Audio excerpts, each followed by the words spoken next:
Assalamu alaikum. A very good afternoon to everyone present here. I am Dr. Khaja, postgraduate resident from Department of Pathology, and I feel privileged to be your host and anchor for today's event. With the blessings of Hazrat Dr. Sayyid Shah Khusro Hussaini Sir, founder, Chancellor, Khaja Bandanawaz University, under the patronage of His Holiness Dr. Sayyid Muhammad Ali Al Hussaini Sahib, Sajjad-e-Nasheed Dargah Hazrat Khaja Bandanawaz, His Excellency the Chancellor, Khaja Bandanawaz University, and Honorable President Khaja Education Society, and under the guidance of Janab Dr. Sayyid Mustafa Al Hussaini Sahib, Honorable Director Campus, Khaja Bandanawaz University, Kalaburagi. I would like to start today's event with immense pleasure and great honor. I welcome Honorable Vice Chancellor Sir, Professor Ali Raza Muswi Sir, and all the dignitaries, respected faculty members, guests, and dear students to this insightful and prestigious event. Panel discussion in the Hindu mini huddle organized by Khaja Bandanawaz University in association with the Hindu newspaper.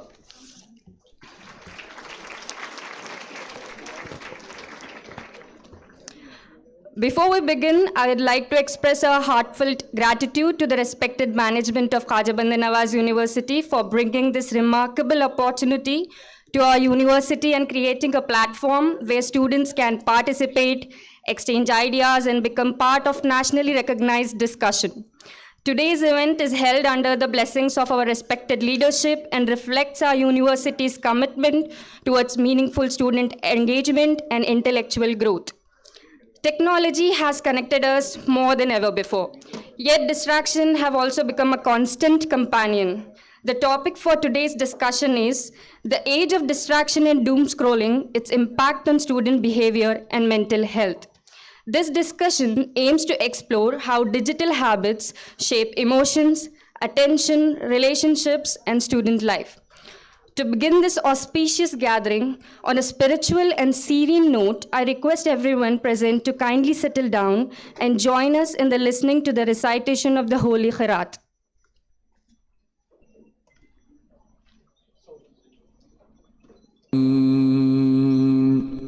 أعوذ بالله من الشيطان الرجيم بسم الله الرحمن الرحيم الحمد لله رب العالمين الرحمن الرحيم مالك يوم الدين إياك نعبد وإياك نستعين اهدنا الصراط المستقيم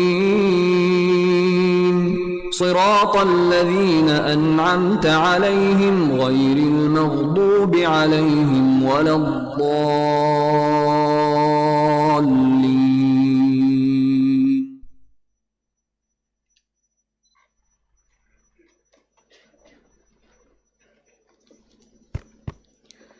To formally welcome our gathering, I now invite Dr. Anup Desai Sir, Dean Student Welfare, Khaja Bandanawaz University, to deliver the welcome speech. Please, sir.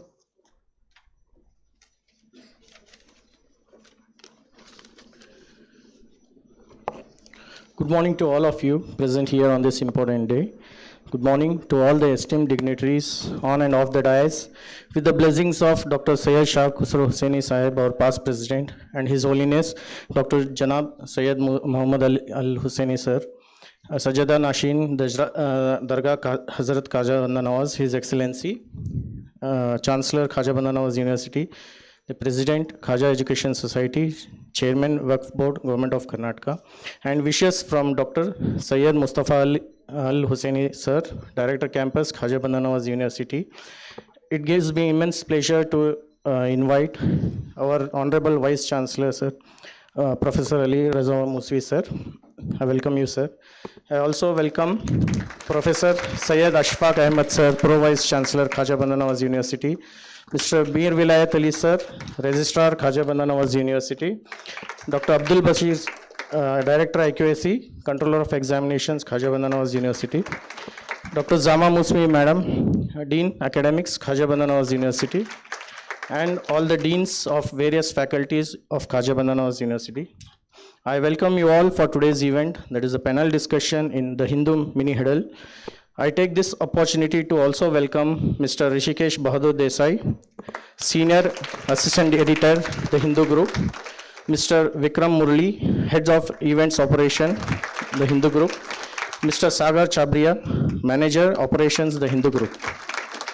I also extend my warm invitation to all the heads of the various departments, faculties, and the students of Khaja Bandanawaz University, and also the media persons who are present here for this thrilling event. I express my heartfelt gratitude to the management for their never-ending support, inspiration, and encouragement in conducting such events. I am sure that the students will make use of such opportunities to bring out the best of themselves. I once again welcome one and all. Thank you.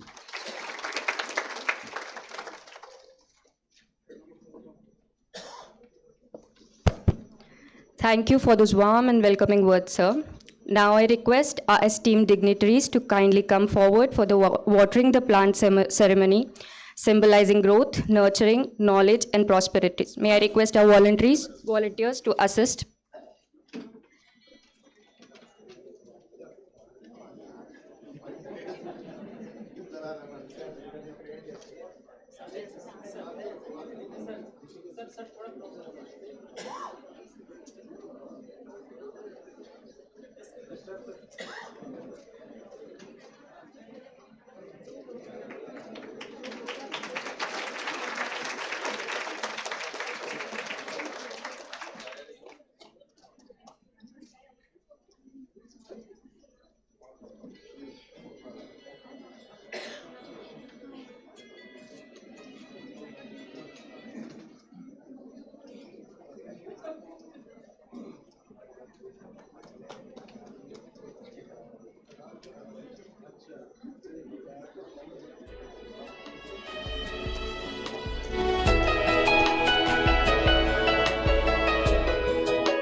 Shah बंदानवाज Shah के सुदराज शाहे बंदानवाज शाहे के सुदराज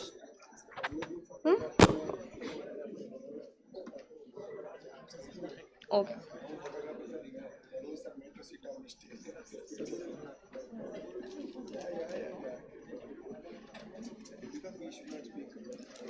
Thank you, respected dignitaries. Now we move to a special moment of honoring our esteemed guest.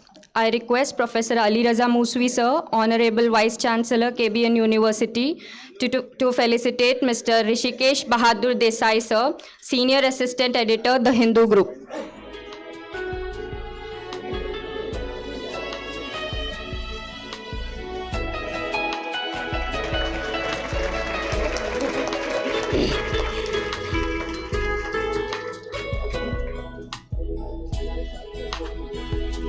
Shah बंदानवाज Shah के सुदराज शाहे बंदानवाज शाहे के सुदराज शहंशाह I request Honorable Vice Chancellor, sir, to felicitate Mr. Vikram Murli, sir, Head of Events Operation, The Hindu Group.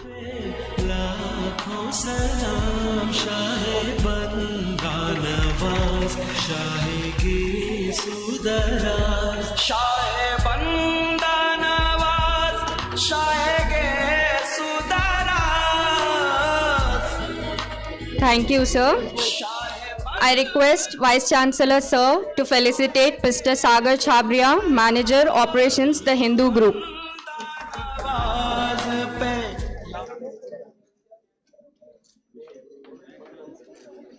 Maruf, come soon.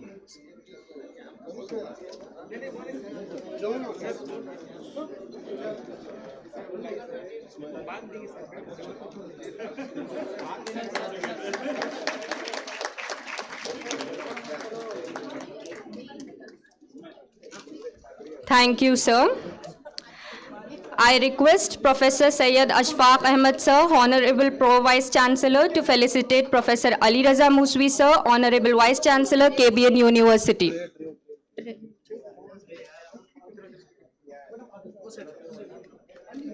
आप लोग जरा जगह दे दो, लोग जाते हैं यहाँ से। आप लोग जल्दी जगह दे दो।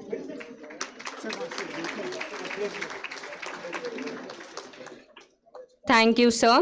I request Mir Vilayat Ali Sir, Registrar KBN University, to felicitate Professor Syed Ashfaq Ahmed Sir, Honorable Pro Vice Chancellor, KBN University.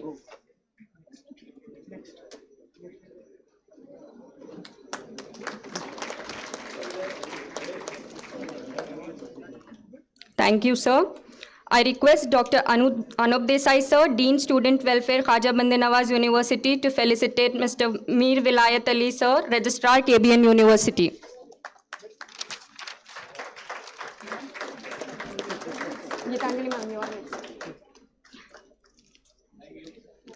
Thank you, sir. I request Dr. Geetanjali Jeevangi Ma'am, Assistant Dean Student Welfare, Khaja Bandanawaz University, to felicitate Dr. Zama Muswi Ma'am, Dean Academics of KBN University.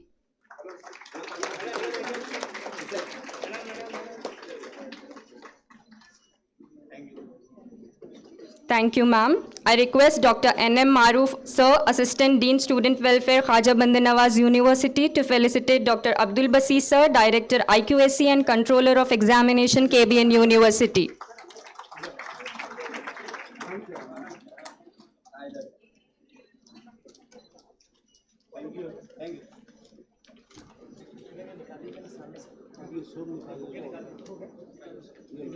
I'll call you now.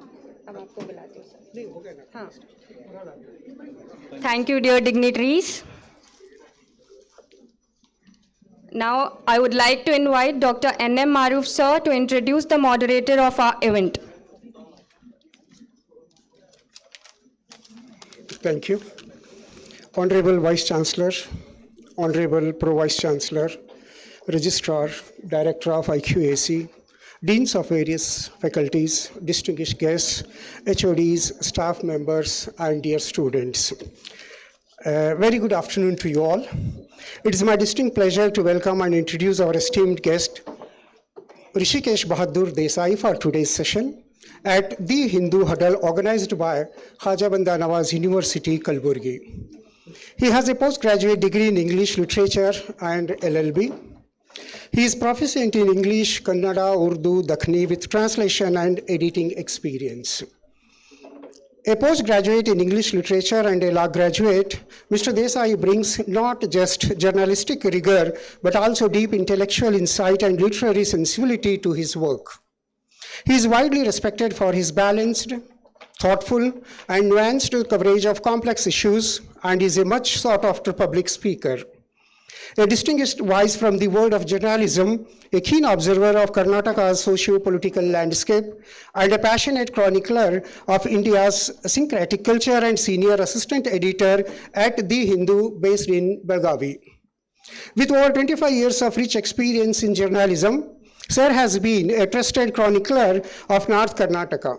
He has previously worked from Bidar and Bengaluru, bringing insightful reporting on politics, communal harmony, cultural traditions, and grassroots issues to readers across the country. An award-winning journalist, he has also served on important committees, including the Rajyotsava Award Selection Advisory Committee. Throughout his illustrious career, his impactful reportage has made real differences. Whether it was his series on Bidar's ancient Surang Bavi, that is Courage, water system that contributed to his restoration. Second, notably, is sale of a tribal widow that led to an inquiry. Next, his coverage of the Siddhi community that helped in their inclusion in the scheduled tribe list, or his sensitive reporting on social issues that triggered inquiries and policy attention. On the ground reporting from the jungles about the kidnapping of actor Dr. Raj Kumar and reporting about the Siddhi community that led to the inclusion in the state ST list. Sir was recently honored with the prestigious Karnataka Media Academy Award. Today, at this Hindu Huddle, we are privileged to have him with us. Ladies and gentlemen, please put your hands together for a warm round of applause to sir as well as to the complete Hindu team who are present over here. Thank you, sir. Thank you very much.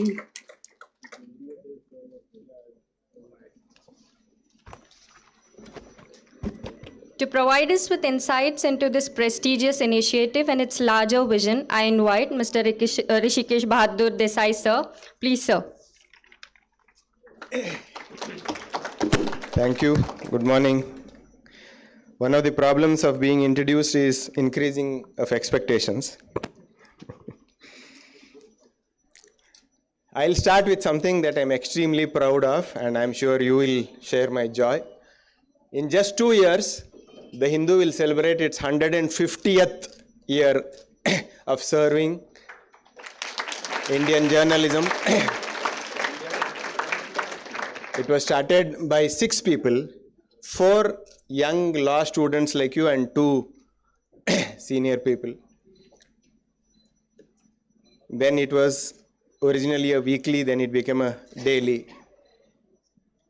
In these days when people are afraid to speak the truth, whether it is out of carrot or stick, the Hindu remains the sane voice of reason, fearlessness, and a place where somebody like me is very proud to get up and go to work. Thank you for inviting us to share some space and time with you and to talk to your bright young generation. So you think you're a great intellectual because you have postgraduate degrees from 3 universities, but then you don't realize that your fiercest critics are your own children. So yesterday my son asked me, Appa, what is Huddle? He had just finished his 12th class and he wants to take up a 5-year course in law. Then I tried to tell him something. The problem with speaking to young children nowadays is before they ask you a question, they will already searched it on the in their and then come and just to check whether you are on the right track.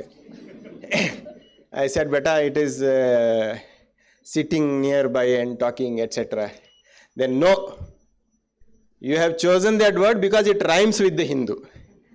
H and H. I said, no, it is not the huddle, it is just huddle. If it was the Hindu, I would have accepted your argument. So finally, what is, I don't want to give you a lecture, I'll just start asking questions. I want to do that while sitting on the panel also. How many of you have heard there is a wonderful epoch-making Hindustani music rendering by Pandit Bhimsen Joshi? In Rag Mia Ki Malhar. Who is this Mia? Mia in Hindustani music is Mia Tansen. What is the cheese? This is not your pizza cheese, it is Hindustani cheese. The cheese is Muhammad Shah Rangile. So if you, when you go out of this auditorium, just look at your phone and it's, I think, a 7-minute music. He is so possessed by his art that he falls on the mic and rubs shoulders with the woman who is sitting next to him. That is his second wife. That was shot in Pune. It was made by a foreign team. Do you know what such kinds of programs are called? They are called Bharatiya Baitak music. What is Bharatiya Baitak? Bharatiya Baitak, Pandit Rajguru said in Dharwad. Madam will connect with me when I speak of Dharwad. Bharatiya Baitak is where your knee touches the next man's knee when you are listening to music. That is the simplest definition of huddle. So where do you get this from? In one of the minor Upanishads, there is a line called Vade Vade Jayate Tattva Vedaha. How does knowledge take birth? It starts out of debate. You disagree with somebody. Have you heard of a person called Ubhaya Bharati? I'm not talking about Uma Bharati. Ubhaya Bharati. Who was Ubhaya Bharati? Have you heard of her? Ubhaya Bharati was the wife of sage Shankaracharya. She was 1 year older to him. I'm sorry, he was unmarried. She was the wife of one more person. I will tell you who he was. She was 1 year older to him.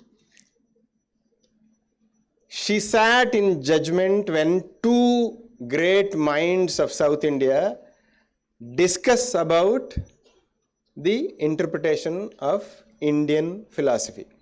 His name was Mandana Mishra.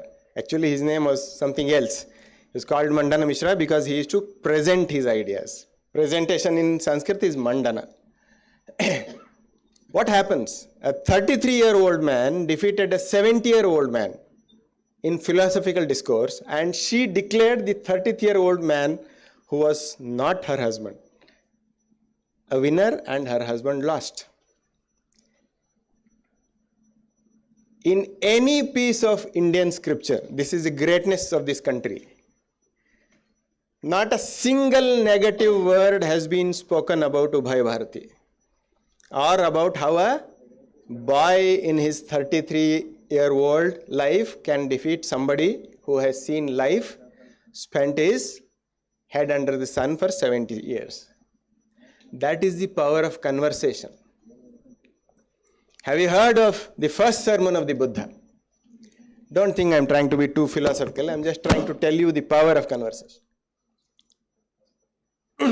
There are around 220 countries in this world.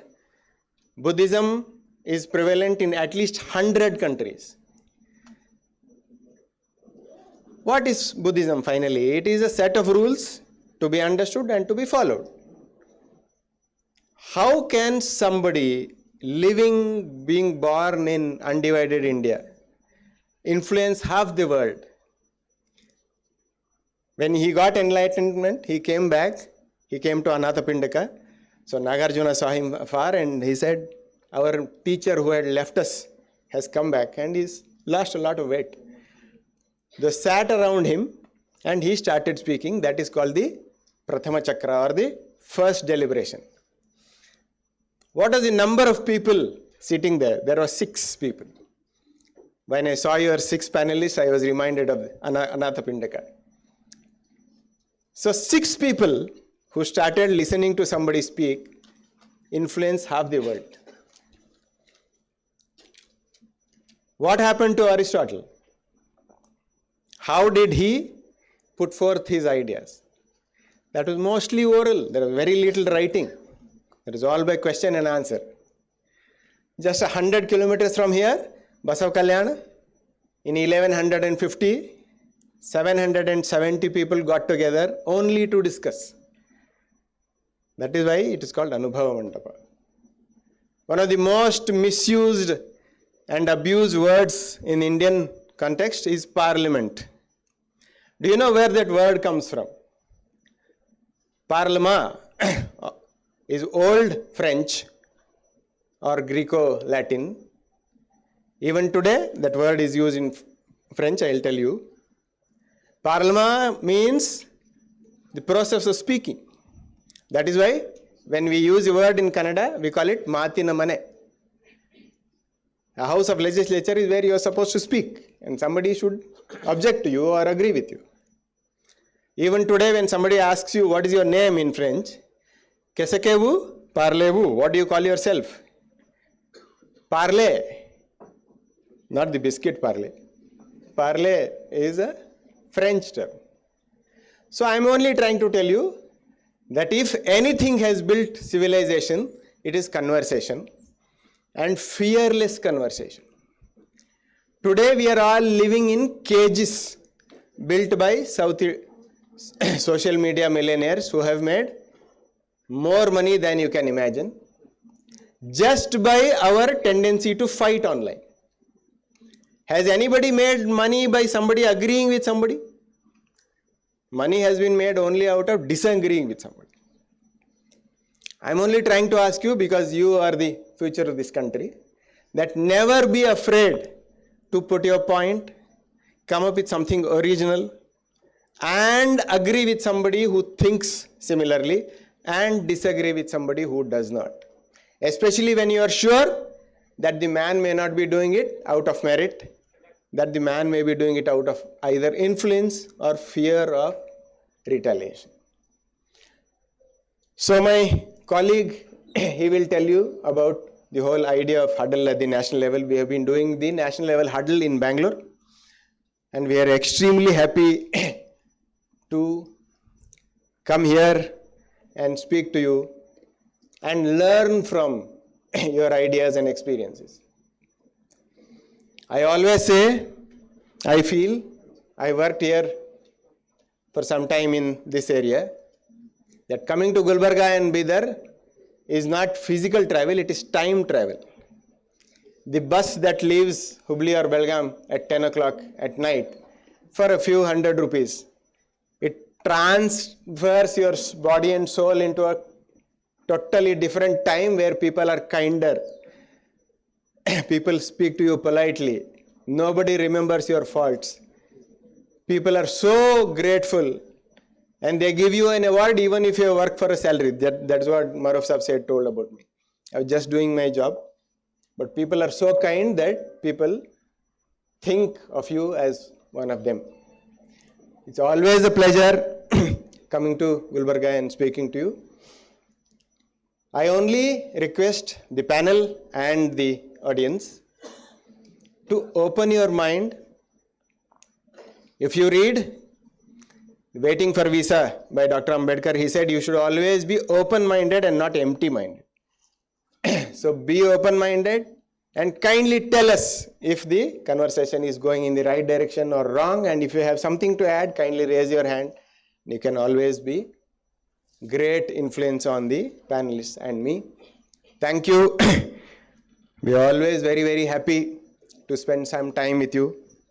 You may think I am trying to say this all just to please you, but college is a great time, and you will realize that once you leave college, not before that. I have been through college for a long time, so please ask me.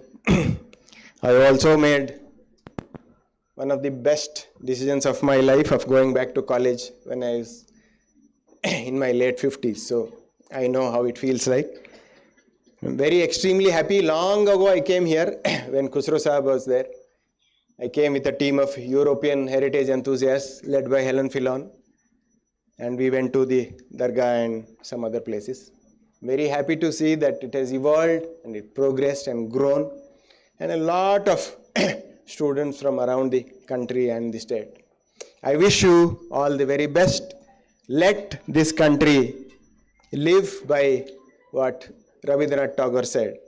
Let me speak something without any fear.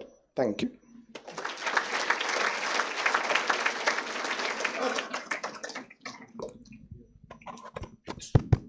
Thank you, sir, for such valuable insights. It is now my privilege to invite our respected Chief Guest and Honorable Vice Chancellor, Sir, Professor Ali Raza Muswi, sir, for the presidential address. Please, sir. Okay. Okay. Okay. Okay. I request Mr. Vikram, sir, to take the stage. Please, sir.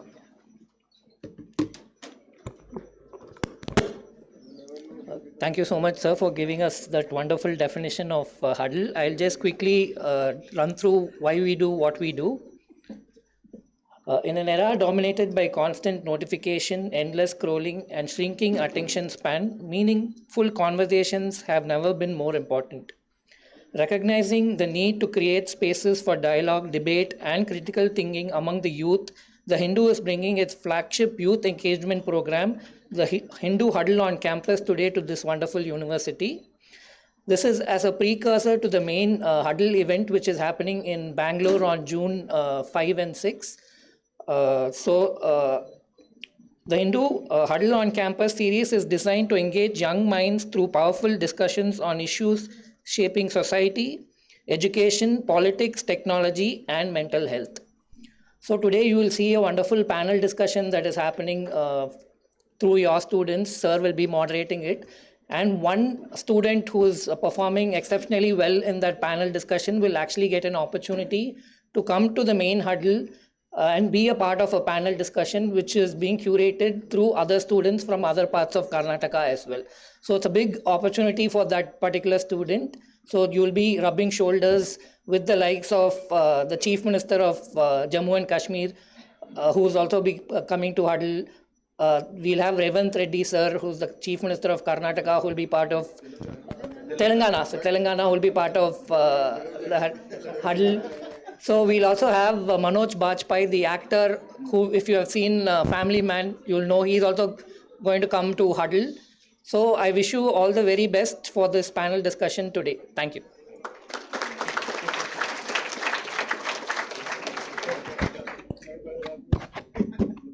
Thank you, sir. It is yes, sir. It is now my privilege to invite our respected chief guest and honorable Vice Chancellor, sir, Professor Ali Raza Muswi, sir, for the presidential address. Please, sir. Thank you. A very good morning, Mr. Vikram, Rishikesh, Sagar, the entire team, my colleagues on the dais, the registrar, the pro-vice chancellor, the dean, academics, the COE, and dear students. I would like to first begin by thanking the team which has worked behind the scenes. That is Maruf, Sushma, Geetanjali, yes. And we had a very short time. I thought that I will speak about this because I think all of you should know that we had a competition or an audition sort of a thing. About 40 students took part in that, out of which it was a very tough decision. We chose 6 and these 6 will be here. About conversation and the spirit of debate, all I can say is that I'm sure some of you may have read a book called The Argumentative Indian by Amartya Sen. That book focuses exactly on what he was saying, Mr. Desai, that the habit and spirit of discussion, debate. He of course, he uses the word the argumentation, but the spirit of argumentation, arguing, is there in every Indian. We are brought up in a certain way where we believe that we have something to share, something to give others. The other may not need that thing, it may not be called for, but we would like to give it anyway. What has happened, as he was saying, in the last decade or so, this spirit is being stifled. The spirit is being stifled for various reasons. But the reason why we, as an educational institution, decided to be part of the Huddle was this. It was not about only our name being more and more prominent or we will get admissions. No, that's not the reason. The reason is that about time we did our bit to ensure that the spirit of conversation is kept alive in this country.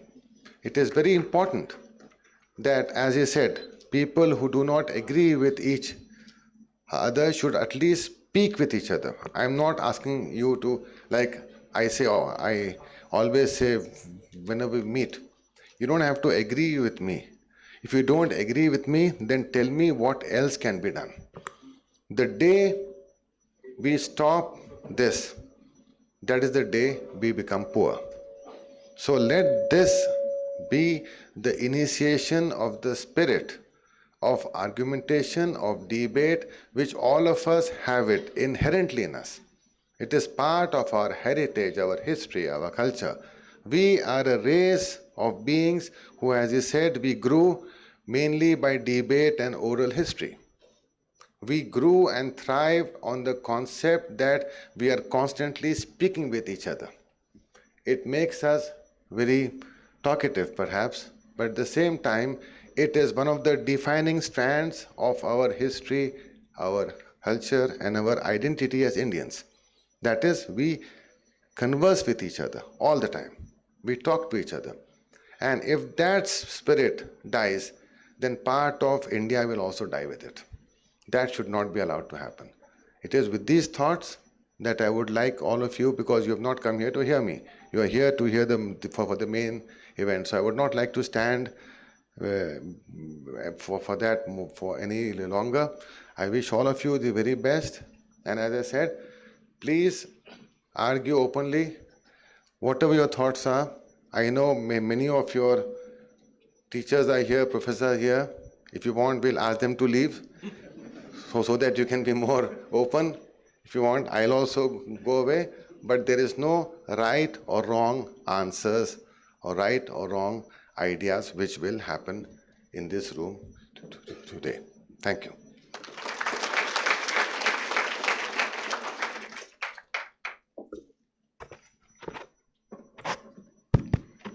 Thank you, sir, for always inspiring and encouraging us. I request the dignitaries to please occupy the front chair so that we can start with the proceeding.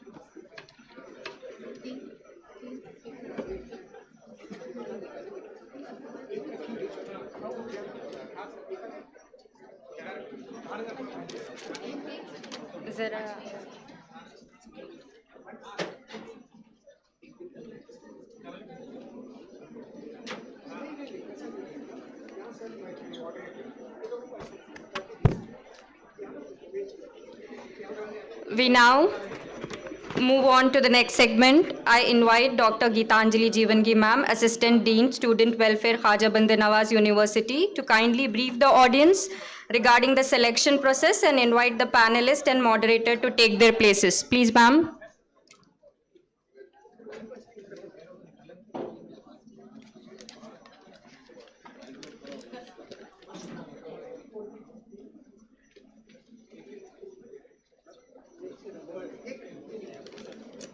Good afternoon, everyone.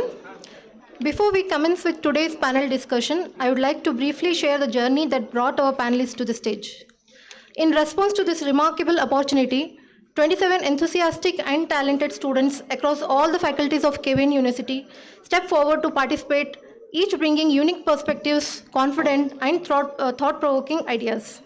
To ensure a fair, meaningful and merit-based selection, a distinguished panel of judges carefully evaluated every participant on various parameters including clarity of thought, articulation, confidence, depth of understanding, and relevance of the theme. After a thoughtful and rigorous selection process, 6 exceptional students were chosen to represent their peers and participate in today's panel discussion. To all those who have participated, your willingness to speak, engage, and contribute itself reflects true achievement, and every participant deserves appreciation. And now, with great pride and anticipation, I invite our moderator and the selected panelists to kindly come forward and take their places on the stage. May I request the audience to welcome them with a warm round of applause as we begin this engaging exchange of ideas.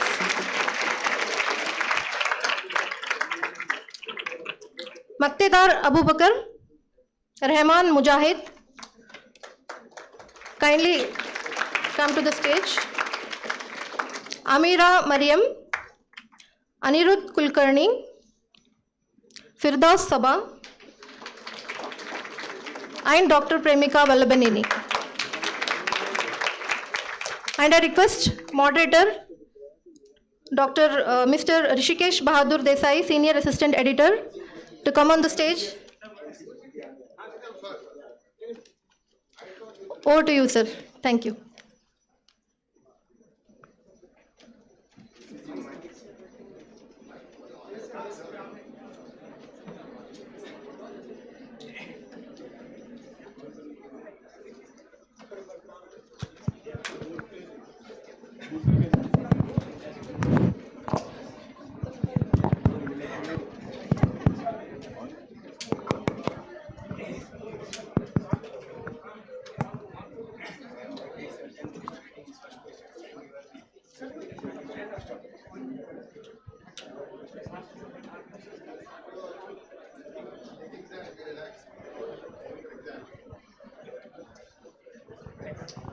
Hello. Good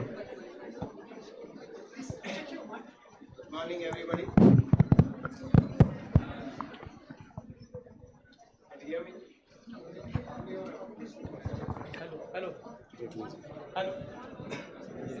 Hello. Good morning. We are extremely pleased to start the panel discussion in the Hindu mini huddle in KBN University, Kalaburagi. And the topic of today is something that is on the mind of everybody. It is the age of distraction and doom scrolling and its impact on student behavior and mental health. I'd like to clarify in the beginning that this discussion is not limited to the people on the stage. All of you can participate.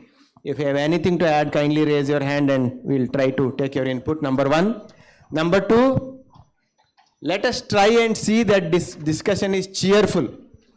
Let us not just focus on the problems. Let us also try to come up with solutions. However unimplementable you may feel they are, because some of the most unimplementable things have become implementable now. Could you imagine, this is for economic students, could you imagine capital account convertibility being talked about so openly in this country? In a country where having a $1 note could send you to jail in the 1960s. So we have come a long way. Also, being a parent of 2 children, and one of them is a teenager. So this is something that affects a lot of people, a lot of Indians. So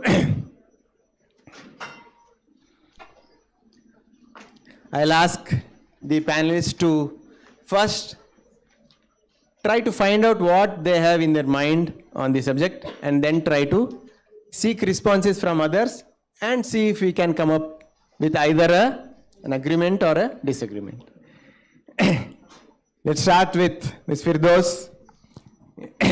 I request you to kindly read the topic once and then tell us what you feel about it. Good afternoon, everyone. So we are here to discuss about the age of distraction and doom scrolling and its impact on student behavior and mental health. So what is doom scrolling? Many students today, what is the first thing we do as soon as we wake up? It's not that we see the sunrise, we do not see our parents, we do not see each other. We first reach out to our screens. This has become a habit now. So this habit has a name which is called doom scrolling. It has become so problematic that we are having a discussion about it here right now. So it is an act of endlessly scrolling through your social media, consuming negative energy or anything that feeds our mind. Doom scrolling, it just gives us an illusion of being informed, while in actual it just starves us of our mental peace and peace of mind. So let me ask you all today, how many of you all saw your screens as soon as you wake up? What was the first thing that you guys did today? So, just 1 minute of checking the notification becomes 30 minutes, one video becomes 20 videos become an endless stream of negativity. We should realize how much of a mental impact it is having. We can scroll through our phones for 6 hours continuously, but can we sit without our phones for 30 minutes?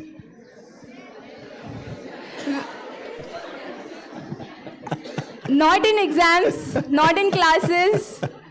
30 minutes without looking at our screen is actually become really difficult right now.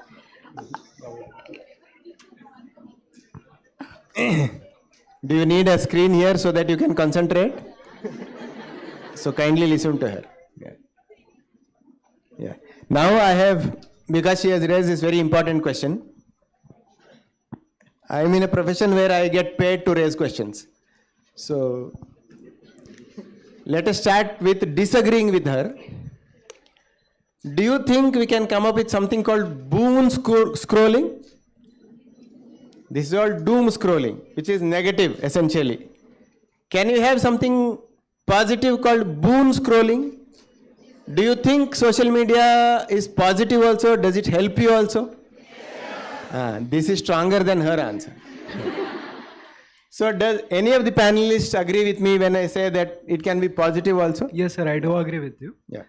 I would like to add some more points to whatever you're saying, sir. So recently, actually I would like to share you few examples of my life and the things that I have seen in my life. Can you hear him? Am I audible, guys? Yeah. Okay. Name. So, hello everyone. Myself, Abu Bakr Siddiq, and I'm computer science engineering student in KBN University. So I just want to share some positive side of this social media and doom scrolling social media platforms in total we are talking about. So in 2019 I have started calisthenics. Okay, does anybody here know what calisthenics is? Just give me a raise of your hand if you know what calisthenics is. So I guess nobody knows. Medical students, this is something that will end your career. Calisthenics. Everybody is afraid of raising their hands. That is why they're not. Okay, so I'll just give a short about thing what calisthenics is. Calisthenics is nothing but using your own body weight to train your muscles. That's it. So I started that in 2019. And I had no teacher, no guide, no nothing. What I did was to open my Instagram, and I found a page that was Start Calisthenics. In there, people used to make calisthenics video, and they taught how you can start calisthenics and how you can go from newbie to a pro. So social media platform does help you if you really want to get help by it. So if you are mindful about what you are using or mindful about whatever you are consuming, then definitely it's gonna help. And one more example I'm gonna take, it's of Mohammad Sahib Khan, who got selected in NIFT college, and he wrote a research paper, and he got selected in an NIFT college to represent our university by doom scrolling. So I don't think that it affects negatively. Completely negatively. It also has its positive sides. So let's also discuss some positive sides towards it. And there's a solution that you would like to impose actually. If you really see these systems that we have designed, they are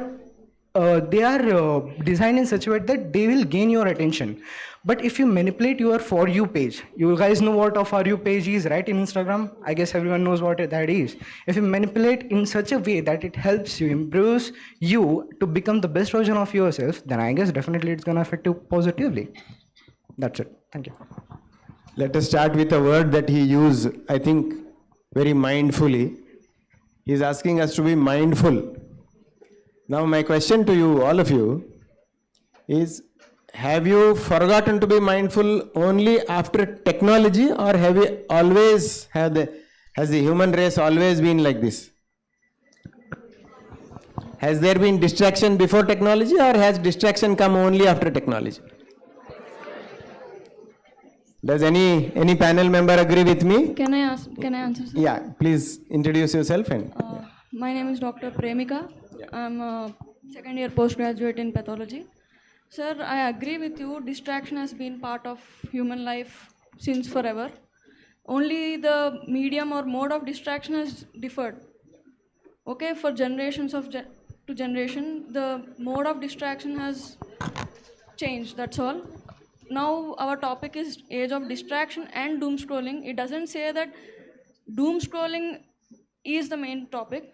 Distraction is also a topic, and doom scrolling is part of the distraction. It is not the complete distraction which we are seeing. So I think during our parents' time or in the previous generation, television used to be the distraction. So before that, novels used to be the distraction.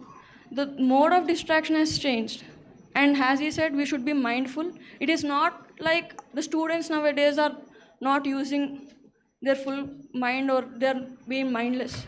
It's just that some people prefer doom scrolling instead of addressing their emotional stability or emotional situations. They just see the social media or doom scrolling as an escape or as a coping mechanism, most of the students.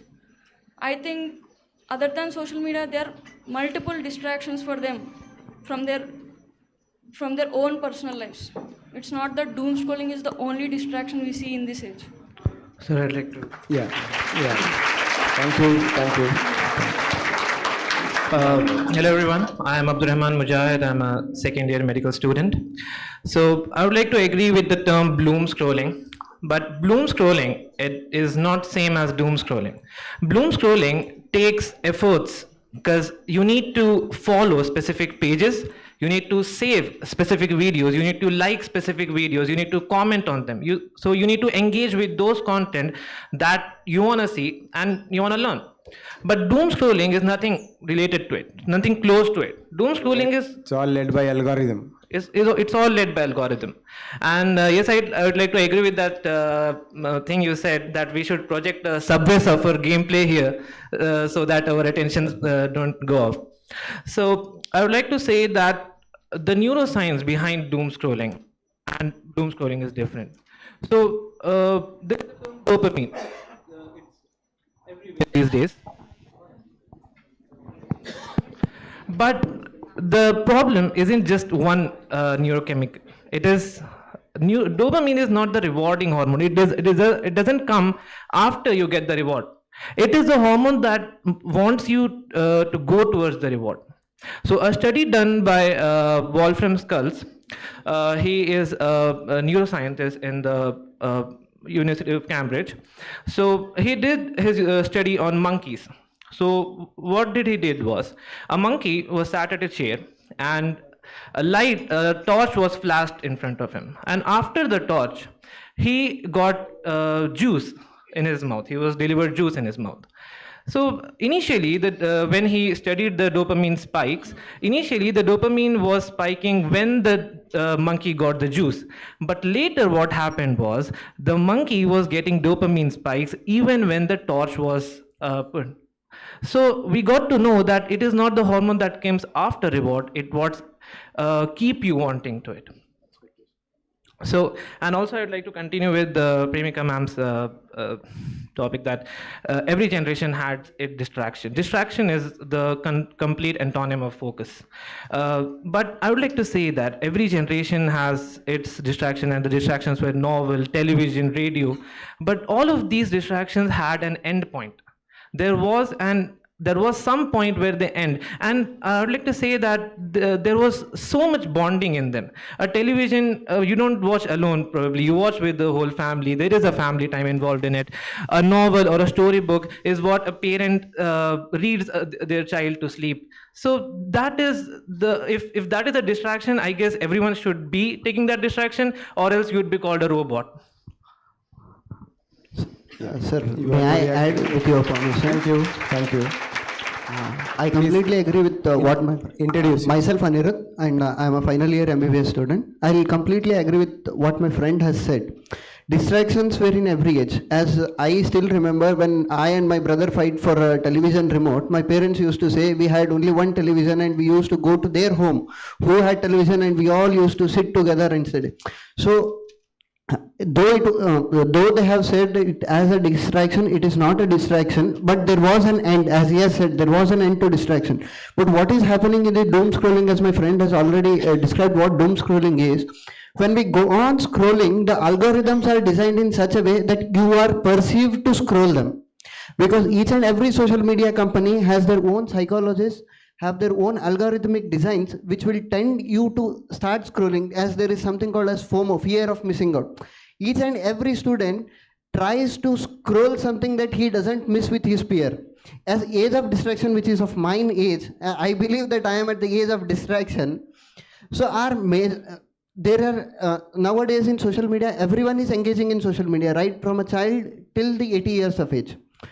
But the thing is, who are affected majorly are the students who are right now sitting in this classroom. This is what I believe, sir. And as well as there is our own, there is a research institute by our mental health institute, which is NIMHANS. It has to open its SHUT clinic, called as SHUT clinics, which is Service for Healthy Technological Unit. And it says that whenever a student scrolls his mobile phone, he requires 23 minutes to again get his focus back to whatever the major work he was doing. So imagine if I am scrolling for 5 minutes and if I want to do my own work, again I need 23 minutes to get back to my work. How much of the time frame I am losing? So there has to be some regulations. There has to be, as mindful scrolling. What is mindful scrolling? If I'll scroll for 2 minutes, if I get the content what I want to get, after that if it is irrelevant, then too I start scrolling. Why? Because I might get something. I might see something. And the algorithms are so powerful. As I'm mentioning the algorithms repeatedly, because as we all are using Instagram, social media, Facebook, even I am using. Whenever at early morning when we discussed here for 5 minutes, sir, I tried to search about something and I literally gone back to my Instagram and I started scrolling it for 10 minutes, and when I realized it was our time for panel discussion.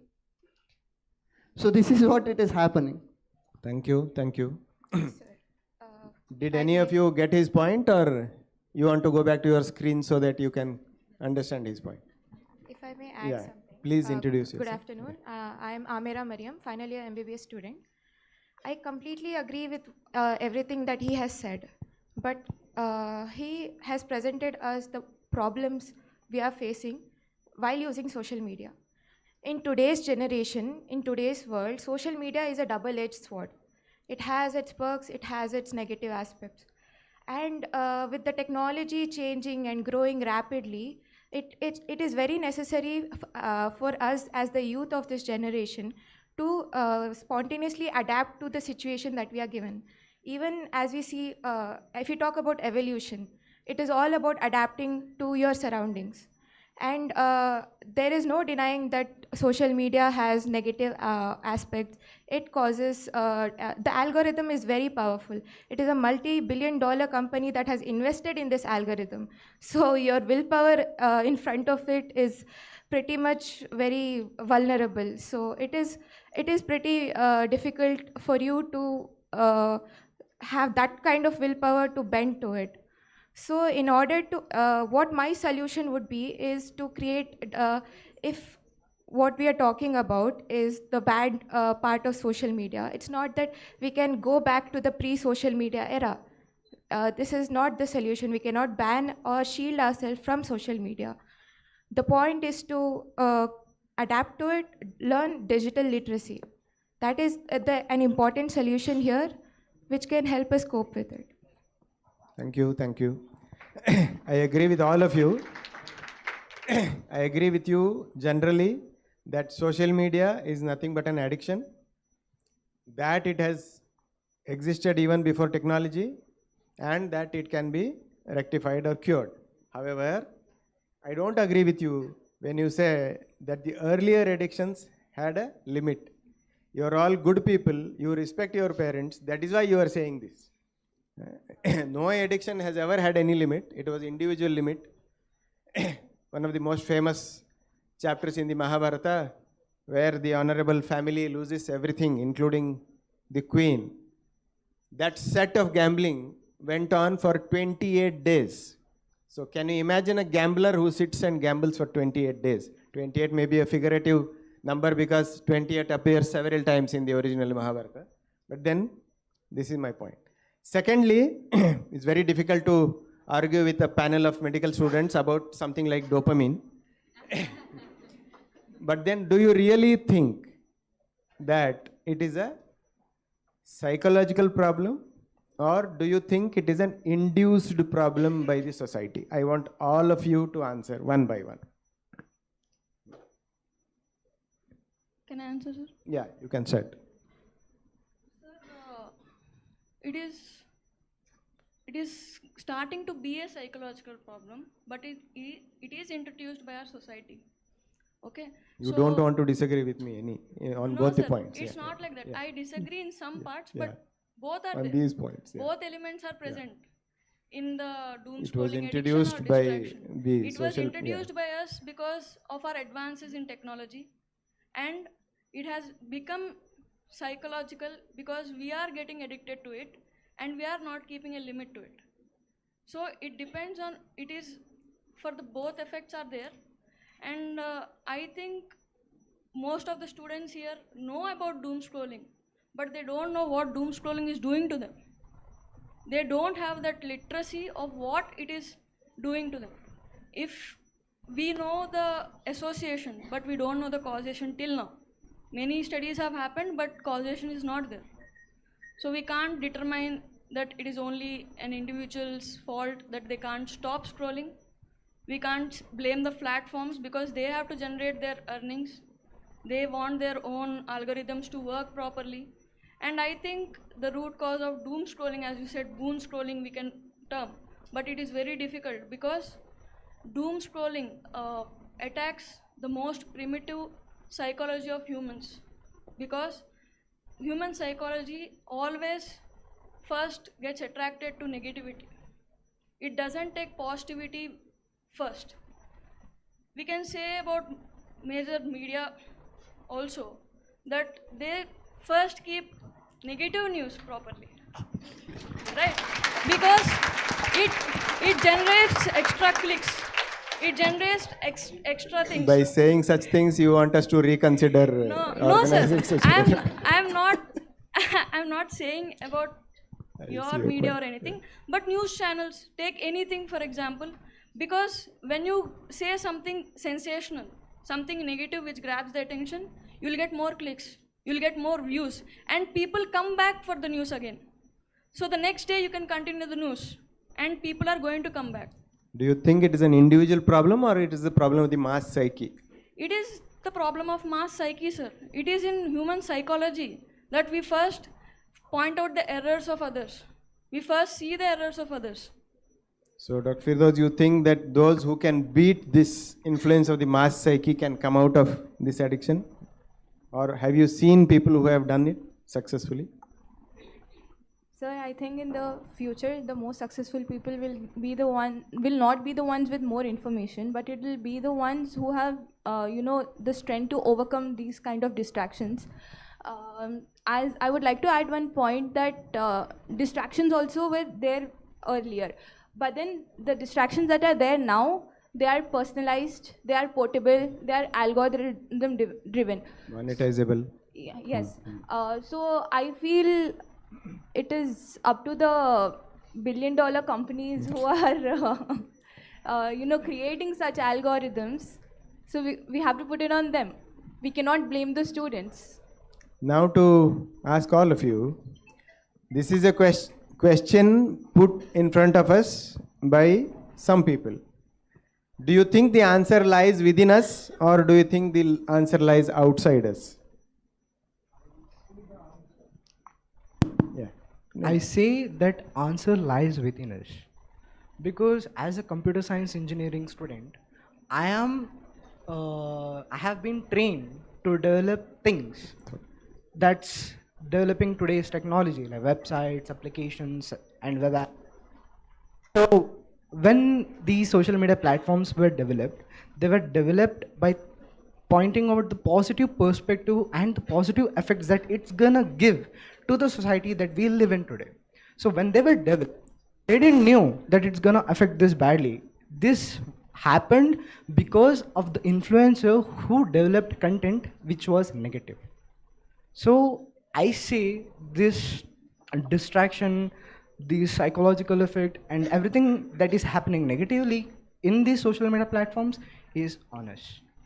All of you want to only listen to medical students, huh? You don't want to listen to the loan engineering student. Huh? Poor fellow, don't isolate him, I say. Sir, I would like to agree with this point that the infinite scrolling thing, like before every page has an end. So you reach an end, now you think, do I need to continue or do I need to leave this? Am I satisfied or not? But after the invention of infinite scroll, there is no stopping point. There is no friction between stopping. So we'll get into more depth in the neurobiology. I don't want to bore you with that. But I want to tell you about the inventor of infinite scrolling. His name is Azar Askin. He is the son of the inventor of Apple Macintosh. So he invented infinite scrolling at a random weekend when he was working on some project.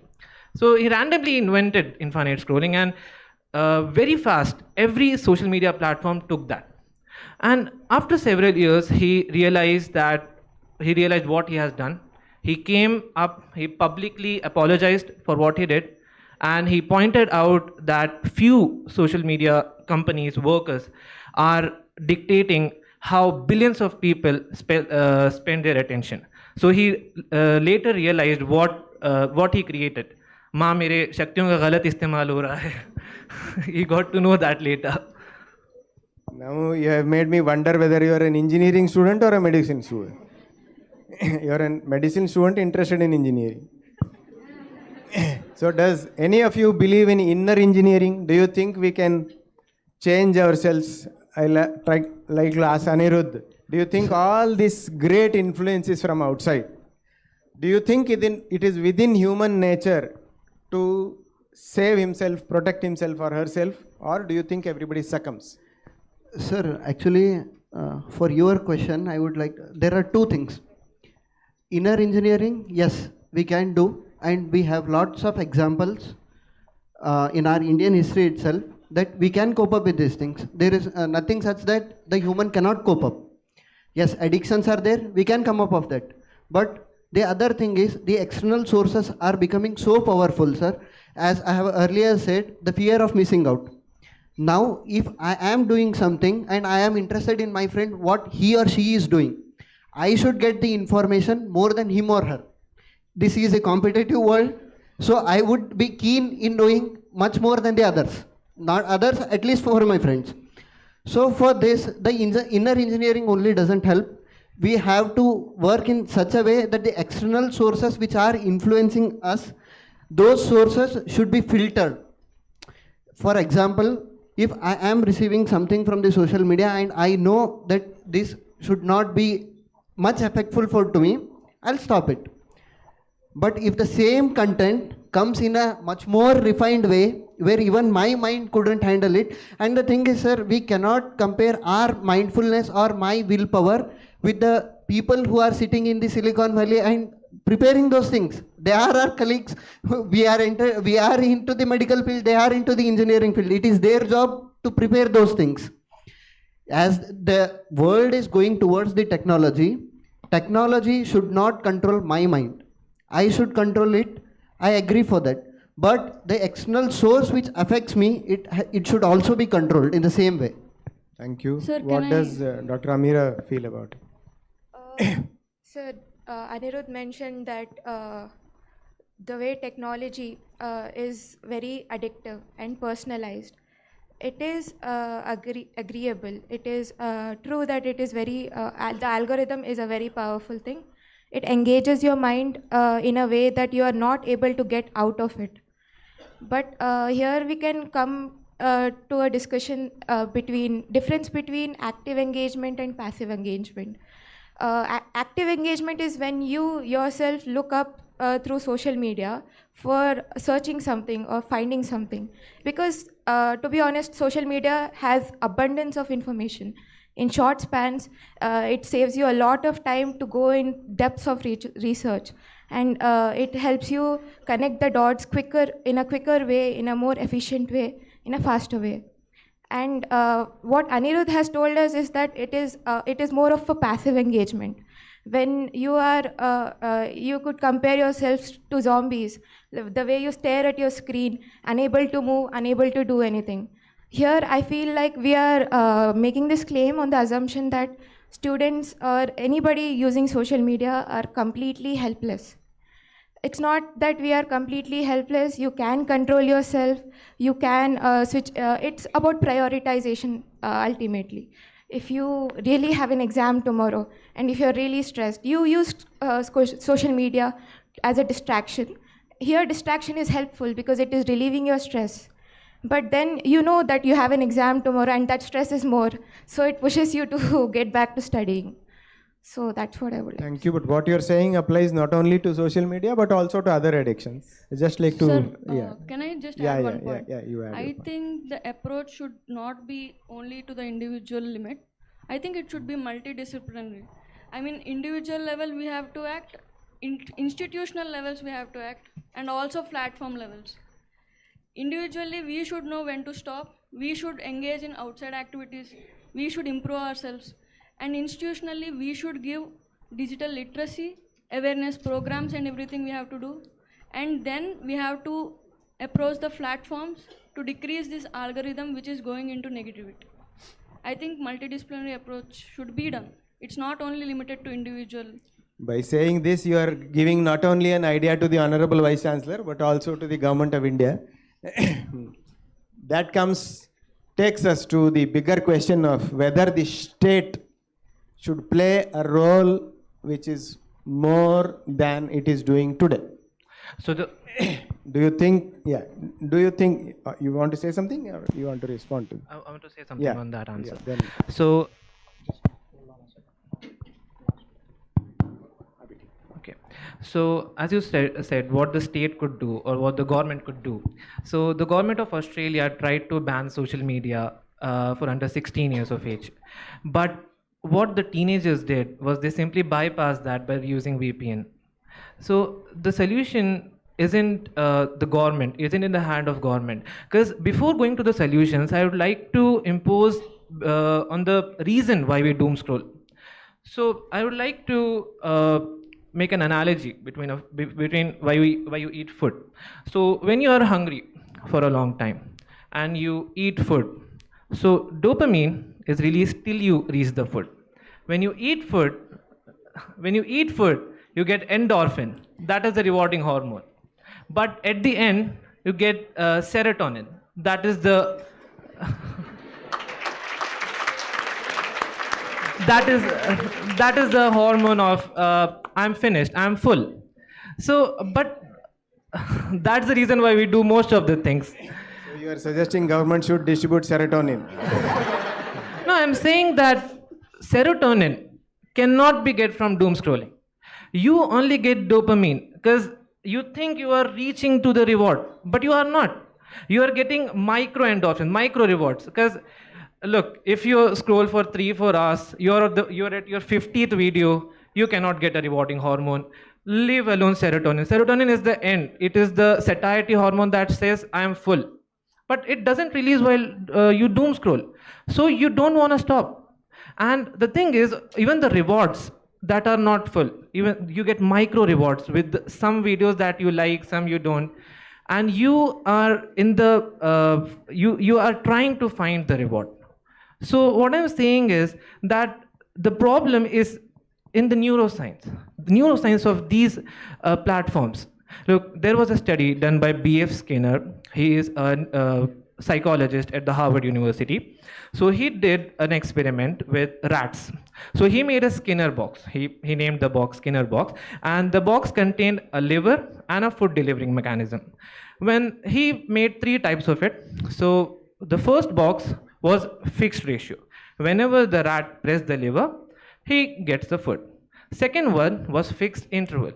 Every 60 minutes, the rat gets food, even if he presses the liver or not.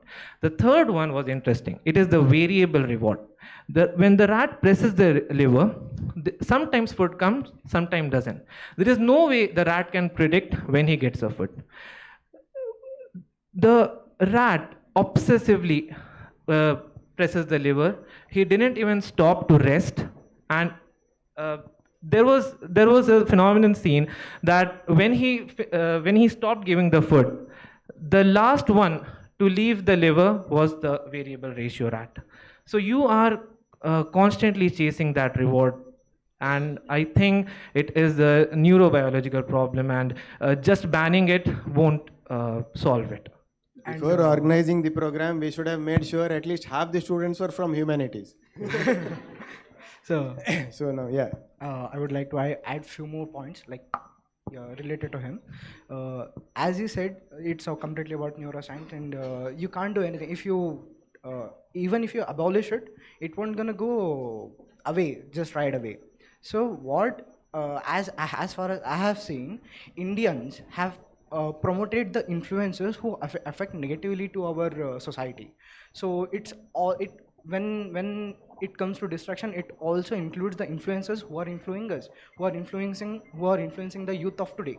So I suggest is what people can do is to promote the quality content, promote the content which is being utilized by today's youth, and it's helping them improve themselves, be the best versions of themselves, not a random chai wala who is selling chai and becoming famous and who is able to meet Bill Gates. So he is talking For your information and clarification, he is talking about a very cute boy from China who makes chai in his suit, not anybody else. So promotion is also a thing that you can consider to help the youth to get on the right path. See. So you are saying it is finally something to be determined by the users. Yes. Not the makers. Yeah. And also, just look at this, okay? Social media has given us the opportunity to unite. See, that's the biggest goal that that was achieved when these social media platforms were created. Because whenever there is a huge problem like a global issue, the whole world can connect together and come up with a solution or help each other to come up with a solution. So the thing is, if you're having good intentions and you're just being mindful and conscious about what you're consuming, conscious about what exactly helps you to improve yourself, then definitely the change can come. And with unity, there's nothing that says impossible. There's definitely something which is possible when it comes to unity. So, thank you. It's a very positive things to say. Now I'll come to you want to say something? Yeah. Sir. Let her go first. Yeah. So social, as he told, technology has, connected us. Then why is that the more we are connected now, why do we feel lonely? I was waiting for this because till now everybody is agreeing with everybody. I want some disagreement. Then why are we mentally exhausted? Why are the cases of anxiety, loneliness and depression increasing if social media is really connecting us? He's trying to say, in a positive world, it could be used for uniting. And also, as my friend from engineering told that. ये बहुत बुरा है हाँ medical अलग है engineering अलग है this is one campus I say please keep it as one campus as he told, it is more on us about the content we choose. Then what about the children and teenagers who are being exposed to inappropriate content at such an early age? The children don't choose it, the algorithm chooses it. And at that point, at the early developmental point, it's like we get stimulated by that. Yes. So that impacts our behavior. We Definitely. become like mentally drained and exhausted before even we reach maturity. Yeah, understandable. Seeking apology of all the seniors here, I'll place a question before you, which I got from your own argument, that imagine there is a household where there are very young children, and their father keeps drinking, and the children see him drink. Do you think that does not have a negative impact on them when they grow up? Or is it any different from children seeing adults going through social media? Sir, it definitely has an impact as they grow up. So it just shapes how Both they are grow the same, up. you're saying. Yeah. It just shapes how you grow up. Sir, I think both are the same. But as you said, that is an household thing or their personal thing. And the same way, the house is peaceful, your father is good, your mother is good, you have all the privileges. You're going to you're doing doom scrolling, you're going to negativity, and students or any undergraduates or any +1, +2 students, that is the age which shapes their future. So when you're going to the negative news and scrolling through the algorithm continuously, your mind will process only the negativities and it will make you immune to it. So when you see someone hitting someone, you feel like, ye to chalta hai. Every day it's going to happen. Somewhere or other you see in social media that someone is getting beat and you laugh at it. You're being too hard on men. Not on men, sir. Even You're trying to say that there are fewer examples of a man addicted to social media coming home and beating his wife. But a man who is addicted to alcohol can come and beat up his wife. No, sir. That is the difference. No, I'm not saying they're getting influenced by social media and beating their wives. I am saying that the same student who is living in a peaceful household, or who is, as you mentioned, a situation where the father is drinking and influencing his life for the future, the same thing is happening via social media. Because they are seeing negative news. They are seeing hundreds of Are you videos. reminded of social media or are you reminded of a particular drink? Kindly listen to her. She has a very valid point. So when you are seeing to the distressing videos or any news, that you're seeing 10 videos of people hitting each other or hitting one person. So it normalizes violence. It you are saying. normalizes Yeah. violence. Yeah. It will make us, if we see it in real life, it doesn't have an impact, which previous generation had an emotional impact. If you see someone hitting someone, you go to stop them or you go in between them. But now we walk away because it is an everyday issue. We are seeing hundreds of videos on YouTube. You may be inspired to do that also. Yeah, because now recently also in Bidar, one doctor got hit by patients. Doctors have been hit everywhere, eh? Don't say that. No. And in some places, doctors deserve to be hit. No. No, sir. I'm not saying the doctor deserves or not. I'm saying about the video that is circulating in social media. So I saw multiple videos like that in multiple points of time in my life during MBBS, during my PG. But now when I saw the video 2 days back or 3 days back, I was like, scroll. It is a norm. What if a doctor does not support another? What is this? I support them. In what we support, sir? Only in comments. Okay. We are for support. How can they do this? But are we going and taking any action, or are we doing? It is like we are knowing that something is happening, but we are helpless. That helplessness is spreading. You are trying to say that we have become less sensitive to what we were earlier more sensitive. Yeah. We have become emotionally numb because we scroll through tragedies, disasters so common that we don't even feel anything towards it. I wish you had used another word, dumb also. Sir, I would like to add something. As my friend has said, that social media gives us an opportunity to connect with the people worldwide. I agree. But what about the people who are sitting next to you? But you are sitting and scrolling, the next person who is with you, you are unable to connect with the next person sitting beside you. What will you do with the person who is sitting overseas and connecting with him? Yeah, I do agree, connections are required and it is a very good platform to connect. But as we are talking about emotions, when the person sitting beside you, you doesn't talk to him and you sit and text with the person who is sitting overseas, it doesn't help and it is of no use. Now we'll come to the second topic, the effect on such behavior on students. Imagine yourselves to be teachers rather than students. And how do you think this problem, of course we know, everybody knows that it is a problem, it is reducing the attention span of students, it is making them less inquisitive, it is also giving them a false sense of confidence that they know the answer or they fully understand the chapter before a teacher explains, and that can be very, very irritating for the teacher. So if you are to teach in a class tomorrow, what do you think are the possible solutions? Let's start from her. I already teach the UG students. Yeah. So I know they use phones for every class. Half the people will sit back and do the scrolling only. Half the people will be using AI for answers, whatever we ask. And they just want to make sure whether the teacher knows her subject. Yeah.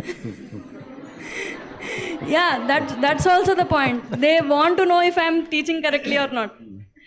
But I think in a student perspective, they have no idea what it is doing to them.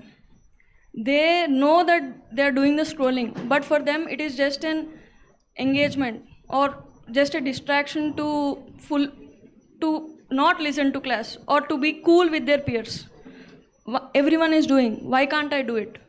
Everyone is not listening, why can't I do the same thing? Okay, there is peer pressure also, there is a tendency to be cool, and there are some few media things like memes and everything which they keep on sharing in class. We see it on a regular basis. I think, as you said, attention span is decreasing, and she pointed out a thing that we are getting information in a rapid rate. They are learning information in a rapid rate. But if we think carefully, when you are getting information in a rapid way, within 10 scrolls you are getting almost half an hour of information. Do you think they are going to listen to our class for 1 hour? In slow motion? For them it is slow motion. Because they see videos in 2x. So they'll feel bored. At least once you agree with your teacher. For the other panelists, when it is going to be cool for a student to sit up straight and listen to the teacher in his class? How long will it take? Sir, I think that, if we talk about traditionally, even before phones existed in classrooms, we had found a way to get distracted, but at that time also. Some of us got beaten up. It could be doodling, it could be sleeping in the class, it could be passing chits to your friends, it could be anything. So that existed before. So should we question the traditional education system, the way it engages the students? That calls for another huddle. The way it engages the student, it would have worked before, and it has been worked for the previous generations, but for the generation now, as ma'am said, rapid take of information and is important, because these days, even if you see office workers, they have to multitask at each point. They have to open many panels and take in many adjectives together so that they can solve the problem at stake. So the society has become in such a way that it has driven you to adapt to a situation where you are required to be, we are required to take in information at that speed. That is why we have evolved that way. That is why there is a decrease in attention span. And also, to answer your question, how is the teaching this at this age causing a problem due to doom scrolling? In this case, we would like to, we should actually produce a solution where you could have an engaging classroom, where students are already adapting, so the teachers also should adapt to this. So she just wants to pass the question to the people who are asking the questions. No, sir, I want... Dr. Amanya, do you have any solution? Oh, I'll come to him. Yeah, I was talking about problems the whole time. So yeah, there are solutions. The major solutions is we have to create a friction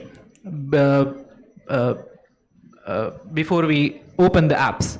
So we all have our Instagram, YouTube on the home page of our phones. So the solutions could be removed from there. What the solution is not is to just delete them. Because what is seen is that when you delete social media and you stay like that for a week, so the dopamine baseline gets normal, and it is the neurochemical that is in it. What I can do. Yeah. So when you re-download it after a week, now it is more fun. It's seen that people who re-download it after a week tend to scroll more. So deleting is not the option, but to create a friction is, and to make your phone less engaging. So there is a option in everyone's phones that is called the grayscale, that when you turn it on, the colors are gone, it's just black and white. So that also creates a friction. So these are some of the solutions that finally the solution lies with the makers rather than the users. That's what you're saying. No, the thing is that if we are talking about the companies that make it, I will not take the name of the social media company, but its revenue was not many to take in. So in 2019, out of the $55.8 billion revenue, 55 billion was advertising. Now, as sir told that where is a real connection? So these apps now are moving towards making you the product. Now the apps are not the product. You are the product that is sold to the advertisers. I'll try to come in a better suit tomorrow. So we are the products that are sold to the advertisers. So these companies are doing this for money. And we have to find a solution within ourselves to actually cope up with it. And also, as they said, that when friends are sitting and we are just scrolling together, then we should make the move to actually, let's say, ki band karo ise, let's do something else. कहीं चलते हैं, like play video games, like what, even watching a movie is better than doom scrolling, because it is not a pathology.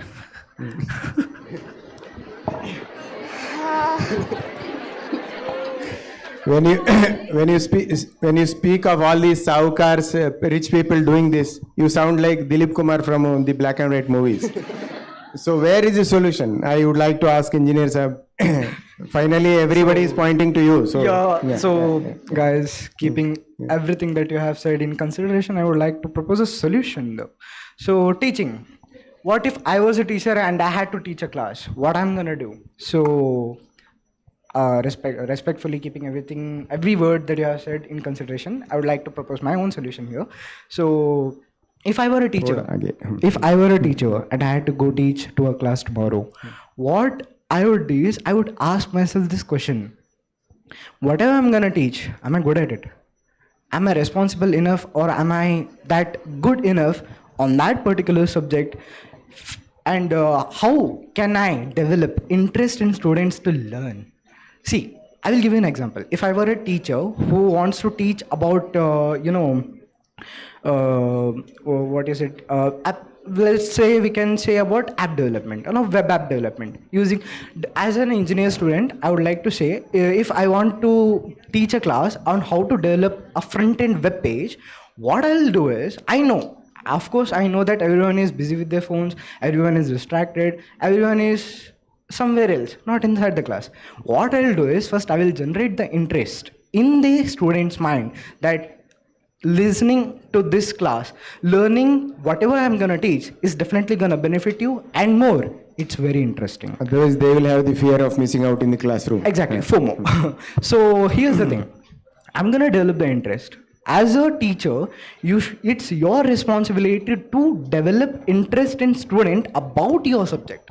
Because if you are not doing that, then I don't think that you are a capable teacher. Not capable teacher completely. It's just there are some things that you lack. So if I am good at front end, and if I am good at how I can teach my students to how to develop a front end static web page, then definitely it's gonna help the students. It's a बहुत बड़ा सवाल है. The question that he is raising. This question can be put not only to teachers, but to journalists, but to lawyers, doctors, wannabe lawyers, wannabe engineers, and everybody. Dr. Anirudh, do you think that they have two dimensions of the solutions? There is one dimension which says that the user should modify himself. There is another dimension which says the maker should modify himself. To find a solution, where do you think the solution lies? Sir, the solution is bit in this way. As you have asked me, if I was a teacher, what I would want to do. See, we are in this land where Guru Shishya Parampara has come a long way. This is not the first thing. As my friend has said, teachers should adapt to the newer technologies. All the teachers have adapted. We are using PPTs instead of blackboards. Did the problem get solved? No. The thing is, it's not about how a teacher teaches. I may be knowing, I don't know much more than my professors or my teachers.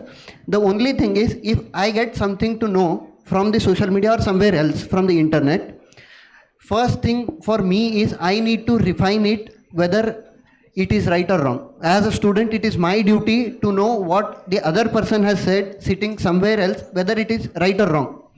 If my teachers or my professors say something different from it, it is not my duty to straight away stand up and tell them that no, you are teaching this as wrong. No, it is not the way how we have come up, and this is not the way how it should go.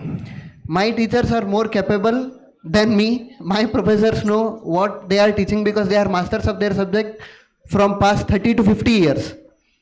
So there is a way to refine it, sir. As since I come from the Faculty of Medicine, we have some apps for studying our postgraduate entrance exams.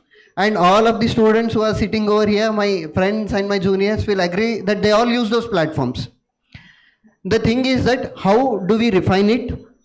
If my teacher is telling me something, it is, though both are same thing, but it should not be like I take something from there and I disagree with the views what my sir has said. Though their way of telling or though the mode of their practice might be different, as individually there might be some differences, but it should not be like the one who has told is right and one who is telling is right. This is what I say. I would like to. I think your teachers were very, very fortunate to have somebody like you as a student. Yes, I would like to add few more points to whatever my fellow mate Anirudh has said. Yes, it's definitely a responsibility of a student to listen to his professor what he is trying to say. So of course these things go both ways.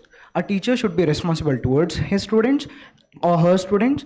A student should be responsible towards his teacher or her teacher.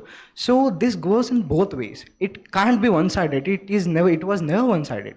So what my answer was, it was about responsibility and cooperation between students and teachers. The students should know to develop the interest inside the students, and student must understand it, at least give them a chance to make you understand what they are trying to teach you and develop interest in you, so that you can take you can utilize this information and knowledge and do something good and better in your life. So you're saying it's a team effort? Yes. I have a question from Dr. Premika. Before social media, all these rich people, some of them are balding, some of them are having more children than they can count.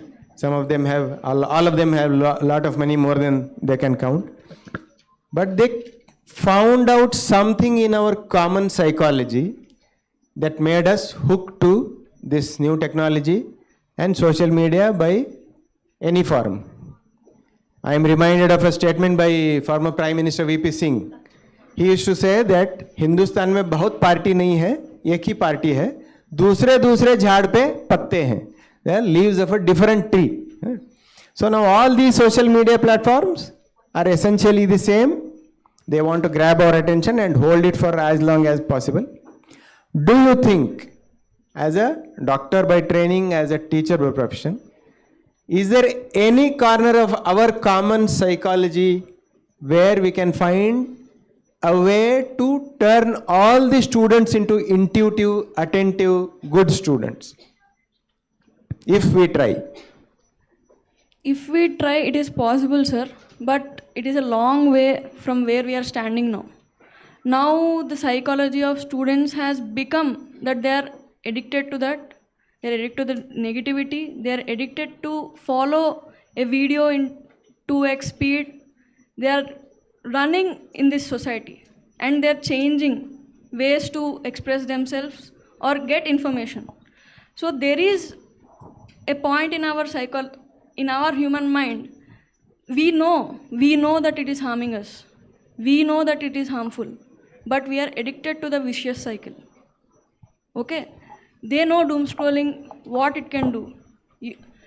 And one more thing, before doom scrolling, before anything, we are saying that it is making us lonely, it is not making us interact with our fellow students or anyone. But before that also, students are under a lot of stress. They already have that stress and anxiety. The only thing is we are adding doom scrolling to it. And they know that. They know that it is not the solution. They know that it is not an escape.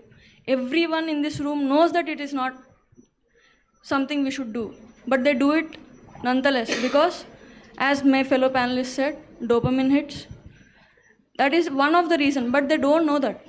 They don't know that a few minutes we are spending on the negativity is influencing our psychology to modify itself for our future, because students' minds are molded in this age, and we are doing by what they are doing, the future of their mindset, how they grow into as adults is molding.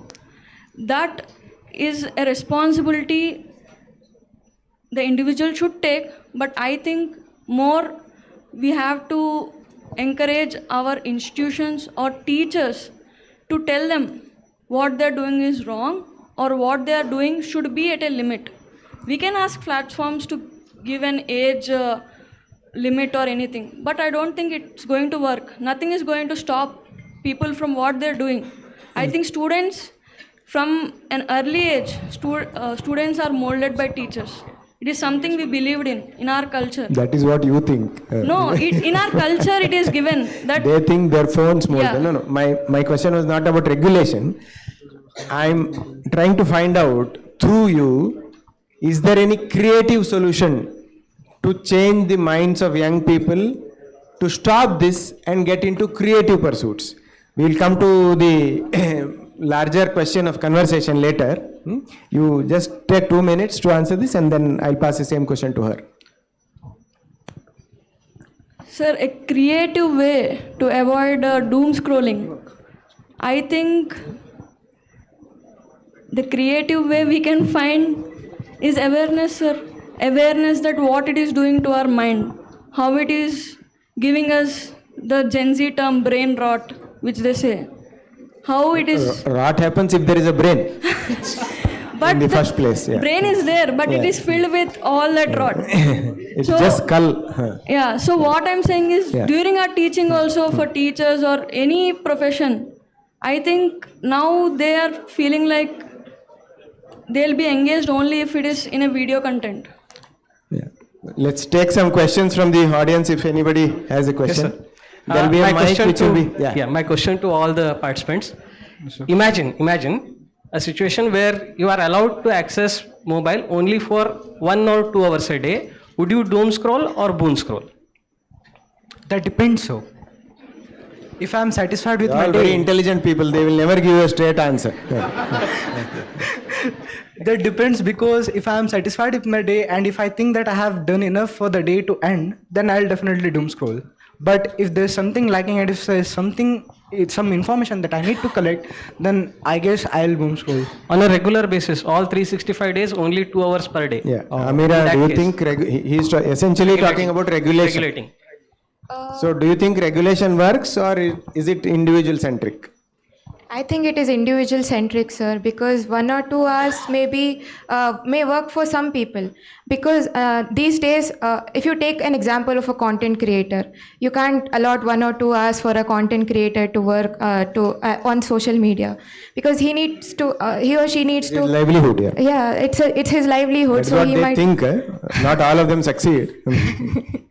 But some of them have succeeded. It's the up and coming profession right now. Everybody wants to become a content creator or an Instagram user. Even as we professionally learn MBBS, we still become content creators as a side hustle, because we educate people on Instagram about the facts, about MBBS facts or basic facts that you can put out to the general population and also to your Health fellow awareness, peers. etc. Yeah, and also to your fellow peers, where you're making it easier for them. What took you a lot of time, you saved them that time and you shortened it. So that's an advantage. Recently, I met one fellow who had managed to collect some 3,000 crores from 35,000 people, saying he'll give them stock market advice. I had a few intimate moments with him. I asked him, what did you study? He had failed in his PUC.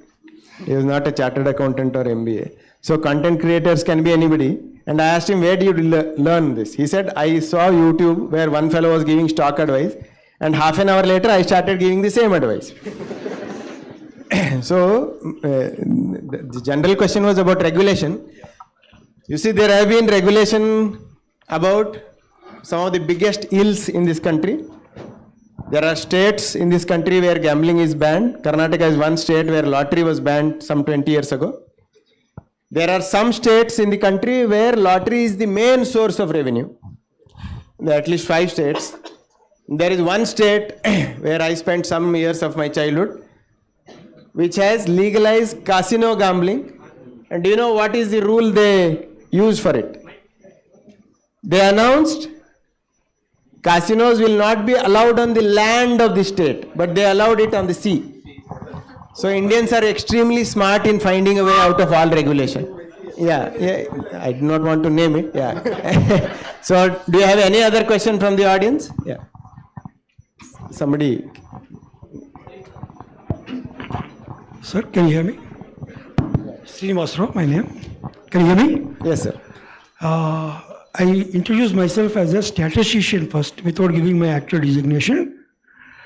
I'm very happy as an academician to see when government announce we are opening 29th IIT, 30th IIM, suppose, as far as the number is concerned. But I'm not happy when we are going to operate 6 NIMHANS type hospitals in this country. You know the reason why I'm telling you, right? Even though NIMHAS has a good name, as you know very well, I worked sometime there and I'm from Bangalore. Second point, the most important thing is that as a management person, I see that engagement, lack of engagement. We, as a teachers, we are not properly engaging students because we, the teachers, we know the subject, but as per the today's market conditions, with all this concept, social media influence, are we a teacher for today's? Like we call, Industry 4.0, how we define Industry 5.0, how we define. Teacher 2.0 is there, you see yourself. All the teachers are from, what do you call generation wise. We as 60 years, Bolo bhai. Tell me the name. I want to hear from you. Boomers. Boomers. Right? And who are you? Never boomers. Who are you? Gen Z. And what the next generation is coming to us? Gen Alpha. When I don't know how to address you, I'm sorry, the group here, can you hear me? Can I, if I'm continuing 5 more years here in any academic institution, okay, a teacher, can the teacher 2.1 or 1.0 can handle alpha, Gen Alpha? That's it. This is the only thing I'm trying to say, sir. Engagement. Thank you. All companies, HRs will try to see how to engage an employee. Lack of engagement leads to problems. Thank you. I see your point. I think I have a answer for his first question. The second question I'll let the panel take. Sir, we are not building more mental hospitals in this country because we are all mad. It's just a matter of degree. Some people are so mad that they can't be handled at home. They are sent to hospitals. Otherwise, we are all equally mad, maybe to a lesser degree. So his second question is, this friction between intergenerational friction has been there even before technology. Maybe we can call ourselves Zen, Z, Z, whatever. If you run out of English alphabets, you can go to Kannada because Kannada has 52 alphabets. Or you can go to Chinese because it has 13,000 alphabets. So, but then the intergenerational clashes, and according to him, it is a lack of intimacy, engagement, and that is where I thank him for giving us this lead because we are coming to the point of conversation. I touched upon it briefly in my introductory talk. I remember as a hostel student in the late 80s and early 90s that we used to fight on ideological issues with our closest friends, spend the whole night without sleeping, and then get up in the morning, not get up, go out in the morning for a cup of tea, 1 by 2, and pay. One of us used to pay. I see that such kind of friendly banter where you disagree with your closest friend on a point that he believes to be true and you believe to be false, but you still continue to be friends. What we have made in this last 2 decades or so is our beliefs have divided friendships, families, close workers, colleagues, and of course the people who act on our commands, the political class. So how many of you think that going back to the art of conversation is a solution to the problem of being engaged by a machine? Let's start from you. I agree that communication is the answer for all the problems that we are talking right now, because I understand that there is a generational gap. If teacher 1.0 is trying to teach a generation of 2.0 or 3.0, it's just a matter of difference between, like, it's just a matter of time about how they converse. Sorry, my bad. It's about conversation. So if you want to fill any gap between any generation or any students or teachers that you want to teach or discuss to, it's nothing but a communication, because we have just given some fancy terms to things that we are discussing now or we have now. So if you just communicate to, if teacher 1.0 communicates with the student of generation 3.0 very well, understanding his points, then definitely there's a chance of coming up with a solution. Dr. Sir? So I did a research on this, and it says that what we are doing here is the best way for human comprehension to actually to actually understand this. Because if we talking about the generations that Lahi said, I think it is an over-exaggeration. The Gen Z, the boomers, then Alpha, and teacher 1.2, 2.0, that is not needed. The syllabus of our medicine is the same for decades or centuries. But why is it that now we are having a problem? We Gen Zs are not alien species that speak different language. We speak the same language, we are the same people. The thing is, we have a reduced attention span. And that is in the statistics by the study done by Dr. Gloria Mark by the University of California, Irvine. Today's attention span is just 47 seconds. Well, that was 2.5 minutes in 2004. So this study is done by saying how well a person can focus on one screen. So now I think that teachers don't need to change their language or say some frank words to teachers, but we have to work on the underlying cause of the attention span. Do you think teachers should speak in 2x speed so that your fellows will understand? No, that is not necessary. We can Because understand it slowly. They are used to watching, yeah.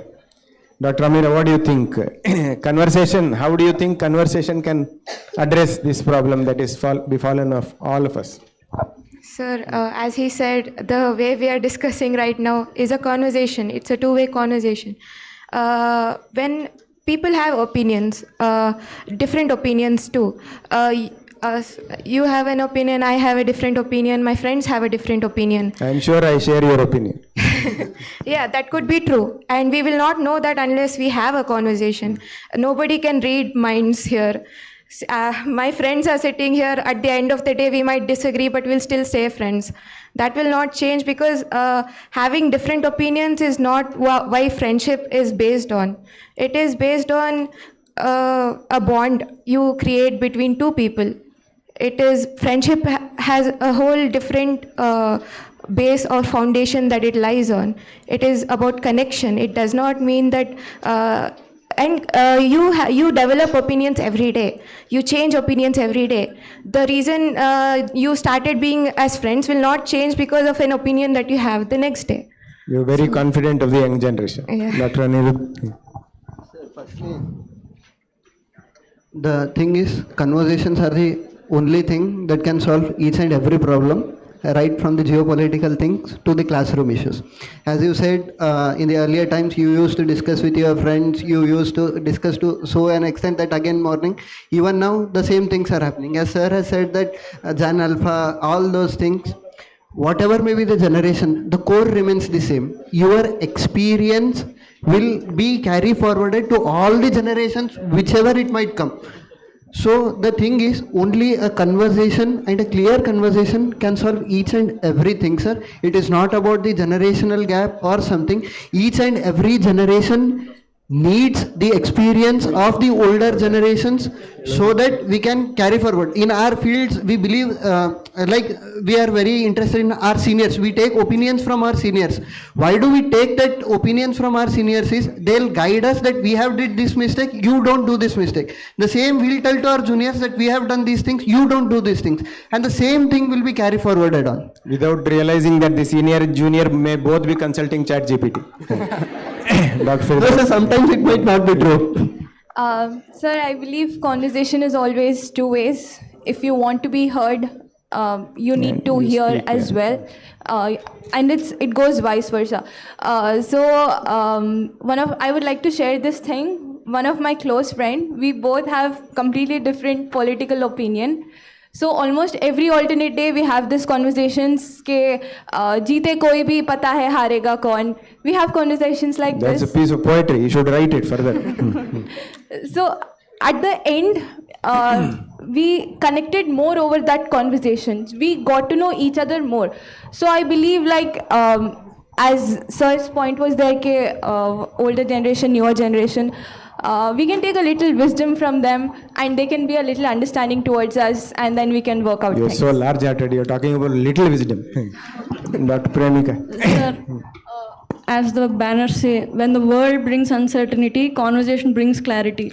So when the world is uncertain how to deal with doom scrolling or distraction, as sir said, generations are changing, we won't be able to teach. I think conversation brings clarity. They have to talk to the generation, as they said, Gen Alpha is coming. We are not able to understand you. Maybe the conversation should be between the two parties who are not understanding each other. They have to ask how we can stop your distraction, how to engage you. Maybe they have wonderful clarity about what will keep them engaged, and they can give us innovative ideas of how to teach. Maybe not only not only learning from the older generation, maybe the older generation also can learn new things from us, and they can implement it in such a way that we can stop the doom scrolling as is. You are trying to pass the baton to those who preach you. So I have this opinion. You may agree with me, you may not agree with me. In several ways, if the present generation is facing so many challenges, their parents are responsible at least half the times. This is how I like to reason it out. Number one, an average Indian parent thinks that his children should not suffer the way he suffered. So they try to make their life easier, happier, more prosperous, give them gifts before they ask for it. Secondly, we have lost the whole idea of education being for the evolution of the mind. We have drawn a direct line between education and employment. I'd like to say this. Every Indian parent, adult, is very greedy and insecure about his old age. He wants his children, especially sons, to take care of them. So you are trying to make him a better earning worker without ever asking him, what do you want to do? This is number two. Number three, the whole education system. And I'm not talking about very long ago. Just a few decades ago, 20, 30 years ago, every child played in school. Every child bruised his knees or broke his teeth at least once every year. How many young children do you see breaking their teeth? If they have broken their teeth for different reasons, that is a different matter. By falling, by running, by playing some kind of sport. The only sport in this country, unfortunately, is the millionaire's vanity called cricket, where only 11 people get to play. Thirdly, the utter neglect of cultural education in schools. There is no singing, there is no art, there are only limited clubs where only those interested are going. The whole point of art is to make the disinterested take more interest in art. So this whole point of an all-rounded education, we have lost it. So I am coming to the question, trying to put it in a way that it's easier for you to answer. We have all agreed on the positive outcomes of conversation. Do you think, I'll start with Dr. Abdur Rahman, do you think this conversation should be offline or online? Offline. You can use some American university to explain your point.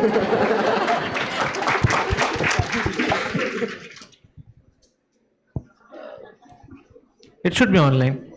It should be telecasted online because the people sitting in this room are not only the one that should hear this, but everyone from their phones should listen to this. No, you're talking about broadcasting. I said the conversation between friends and people who don't agree. Okay. Should it be sitting in front of each other, or it can again be online where you disagree with somebody? Do you think we should, my point is, do you think we should leave all the gadgets at some place, sit at arm's length and argue and discuss like we used to do a few years ago? Or do you think even this can have a positive effect? Disagreeing online, yeah. Okay, look, personally, after doing the research about this, I just want to throw all my gadgets, and I want. Anybody to else agrees with him? I don't want any gadgets now, because I read what it does to your brain, and I want more offline conversation and meaningful interactions to be there. Dr. Firdaus, what do you think? Sir, I believe offline conversations are way better than online conversations. That's what you found out with your friend. Yeah. Yeah. Because the real human emotions, the way we connect offline cannot be matched with what we text online. Suppose we text something online, our intention would be completely different. But the person who views it, the person who reads it, he might read it in a different context. So the tone, the language, the barriers and all, it will be different. So I believe offline conversations are way better. Even if things go down, we can always hug it out and there's a solution or a cup of tea. आपको क्या लगता है? Even I believe that conversation should be done offline, facing to the other person, face to face. Face to face. The conversations should be done face to face. Doesn't matter if you're agreeing to them or disagreeing to them. It definitely does affect if you're talking to that person offline in person. So I do agree to that. But I would like to share one experience with me that happened in, I guess, 2019 or 2020, where I was actually a beatbox performer. Louder. I was actually a beatbox performer in a Discord server called Beatbox Community. There I met a guy. I became friends with him. His name was Baron, and he was from Turkey. So of course we were facing lockdown, and we didn't had opportunity to talk with our friends in person. So it was pretty illegal that time. So I had to talk to him online. So actually he was exactly my age, and we were like 16 years old. He joined army in his country when I was talking to him, and when we used to do battles and stuff. One day he comes to me and he says that he was appointed to a mission where he has to rescue his country people during an earthquake. There was an earthquake, a very big one, which was happening in Istanbul. So he was appointed there, and he said that I might not make it after that mission.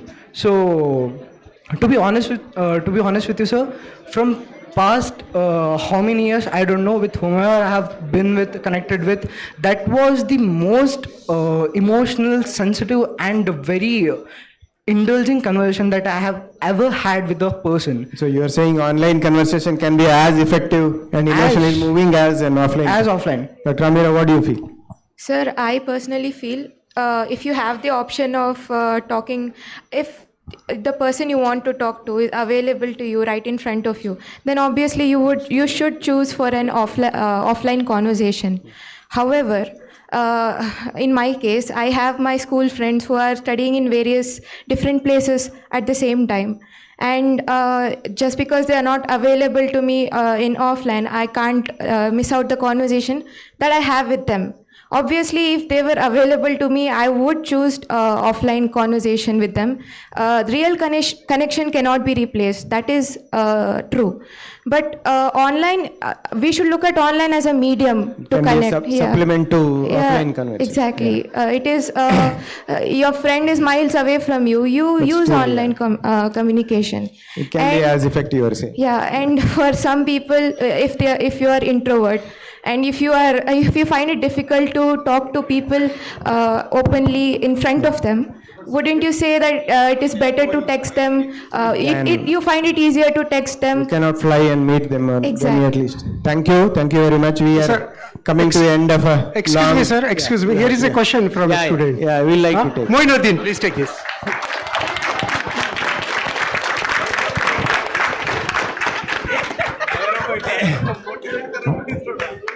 If there is a Mr. KBN contest, that man should be given the award.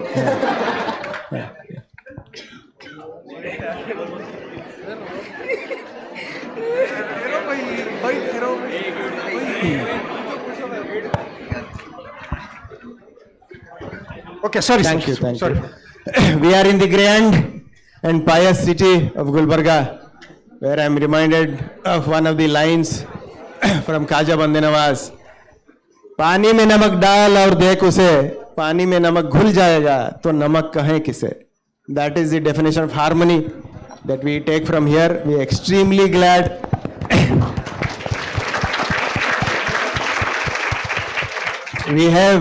I have colleagues from the Hindu in Gulbarga, Bangalore and Chennai. They have all flown here to be a part of this extremely fruitful and several times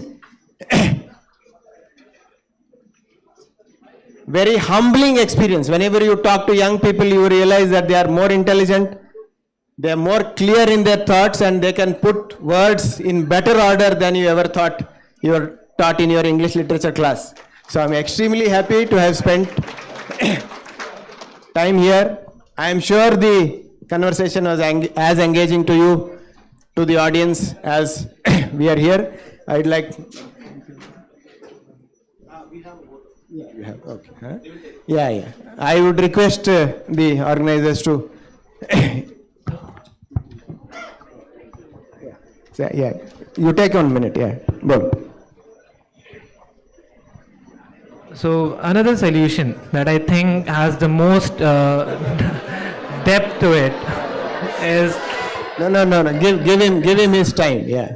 Is to have a meaningful goal, a purpose that is worth working towards. So these cheap hits doesn't tempt you anymore. If a student who is focused in building his career, athlete who is building his performance, or generally a person who is actively engaging in real life, naturally spends less time on social media and scrolling. So we are the first generation who is having an active declining attention span. We can be the first generation to know why and change it. I can't believe I am saying this, but the first time I am trying to disagree with him. I have come to realize this out of my own experience, that we have come to this pitiable condition only because we are chasing a goal called marks and grades and ranks and relative performance. If our goal was to be better version of ourselves, then probably we would not be lost in this meaningful goals. Meaningful goal, the meaning of meaningful can be very subjective. So essentially, as he said, I am very, very happy, you see. I started my talk by saying that we'll try to find solutions. I am extremely happy to say that these young people are well researched. They know more than you do. You cannot dismiss them. And they have come up with some very practical solutions. Thank you very much. I request Sir, I need last 30 seconds please. Since I was speaking completely about the negative effects of the social media the entire time, there is one solution which has been given by the Nimhan's Shut Clinic. It is about 60 minutes detox method, which before our bed, 60 minutes earlier, if we shut our mobile phones, we could come up with some of the tremendous results. So I think we all should practice it. At least some of us might get some benefits. Thank you.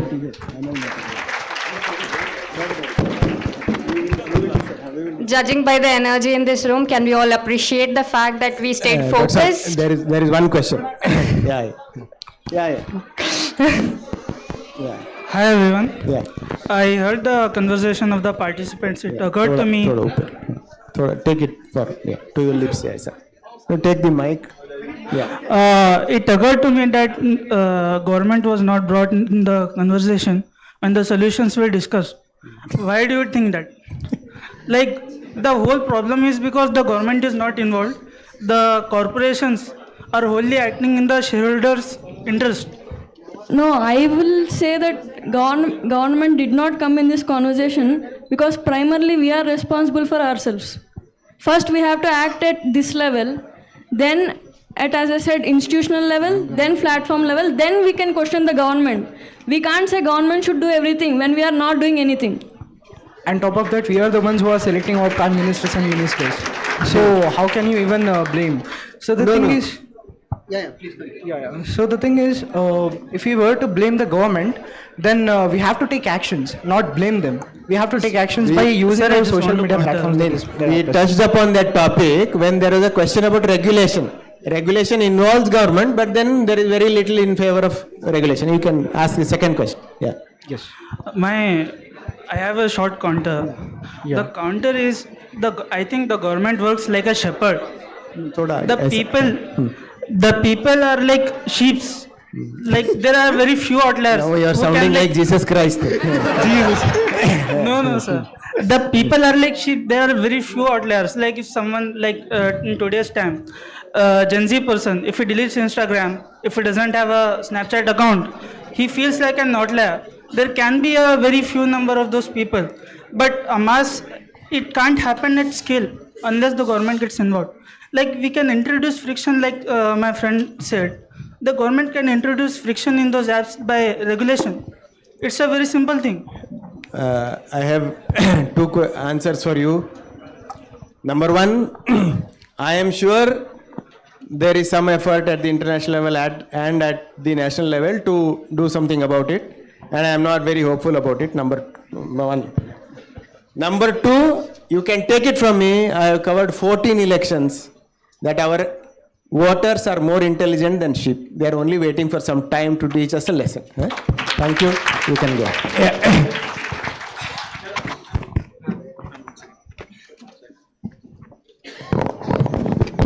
I hope we are finally done with the questions, and I'd like all of us to appreciate the fact that we have stayed focused and involved in the conversation without doom scrolling, like more than 1 hour, I guess. Now, as we approach the conclusion of today's program, I invite Dr. Sushma Ma'am, MU Coordinator of Khaja Bandanawaz University, to deliver the vote of thanks.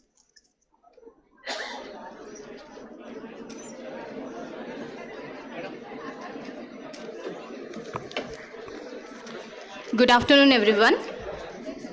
It is my privilege to propose the vote of thanks on this wonderful event, the Hindu Mini Huddle in Khaja Bandanawaz University campus.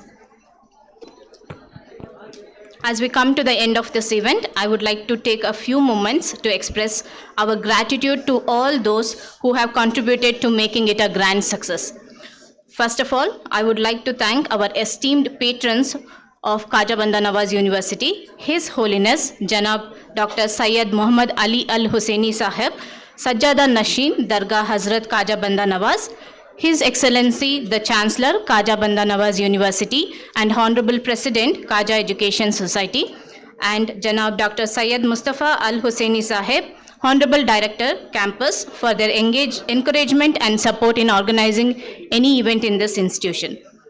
I express my sincere regards to Professor Ali Raza Muswi sir, Honorable Vice Chancellor KBN University, for guiding and encouraging the students of KBN University to participate in this event, and he has left no stone unturned in organizing this event. Thank you, sir.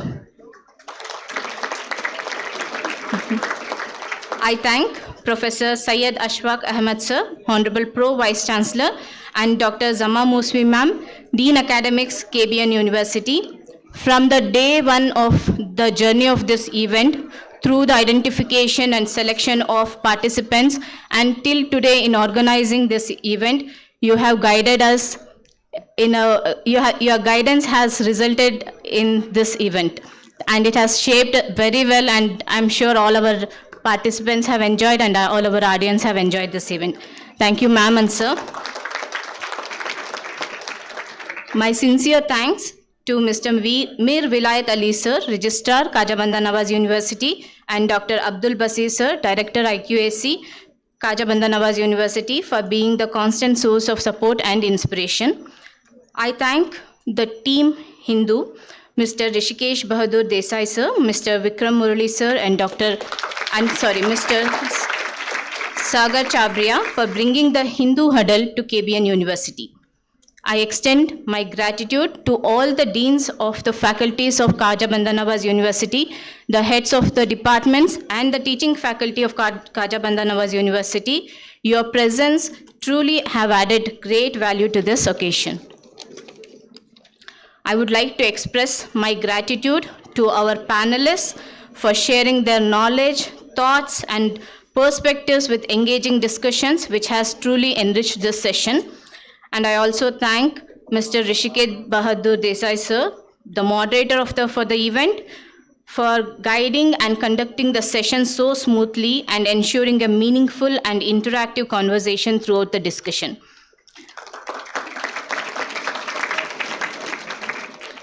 To the organizing members, Dr. Anup Desai sir, Dr. Geetanjali ma'am, Dr. Maruf sir, Dr. Ghazala Shairin ma'am, thank you all for your meticulous planning and execution throughout has made this event successful. I thank all the students who have gathered here for your enthusiastic participation, thoughtful questions, and active involvement, which have added great energy to this session. And lastly, but never the least, thanks to everyone behind the scenes who have worked tirelessly to ensure everything went smoothly. With gratitude to one and all, I conclude my vote of thanks.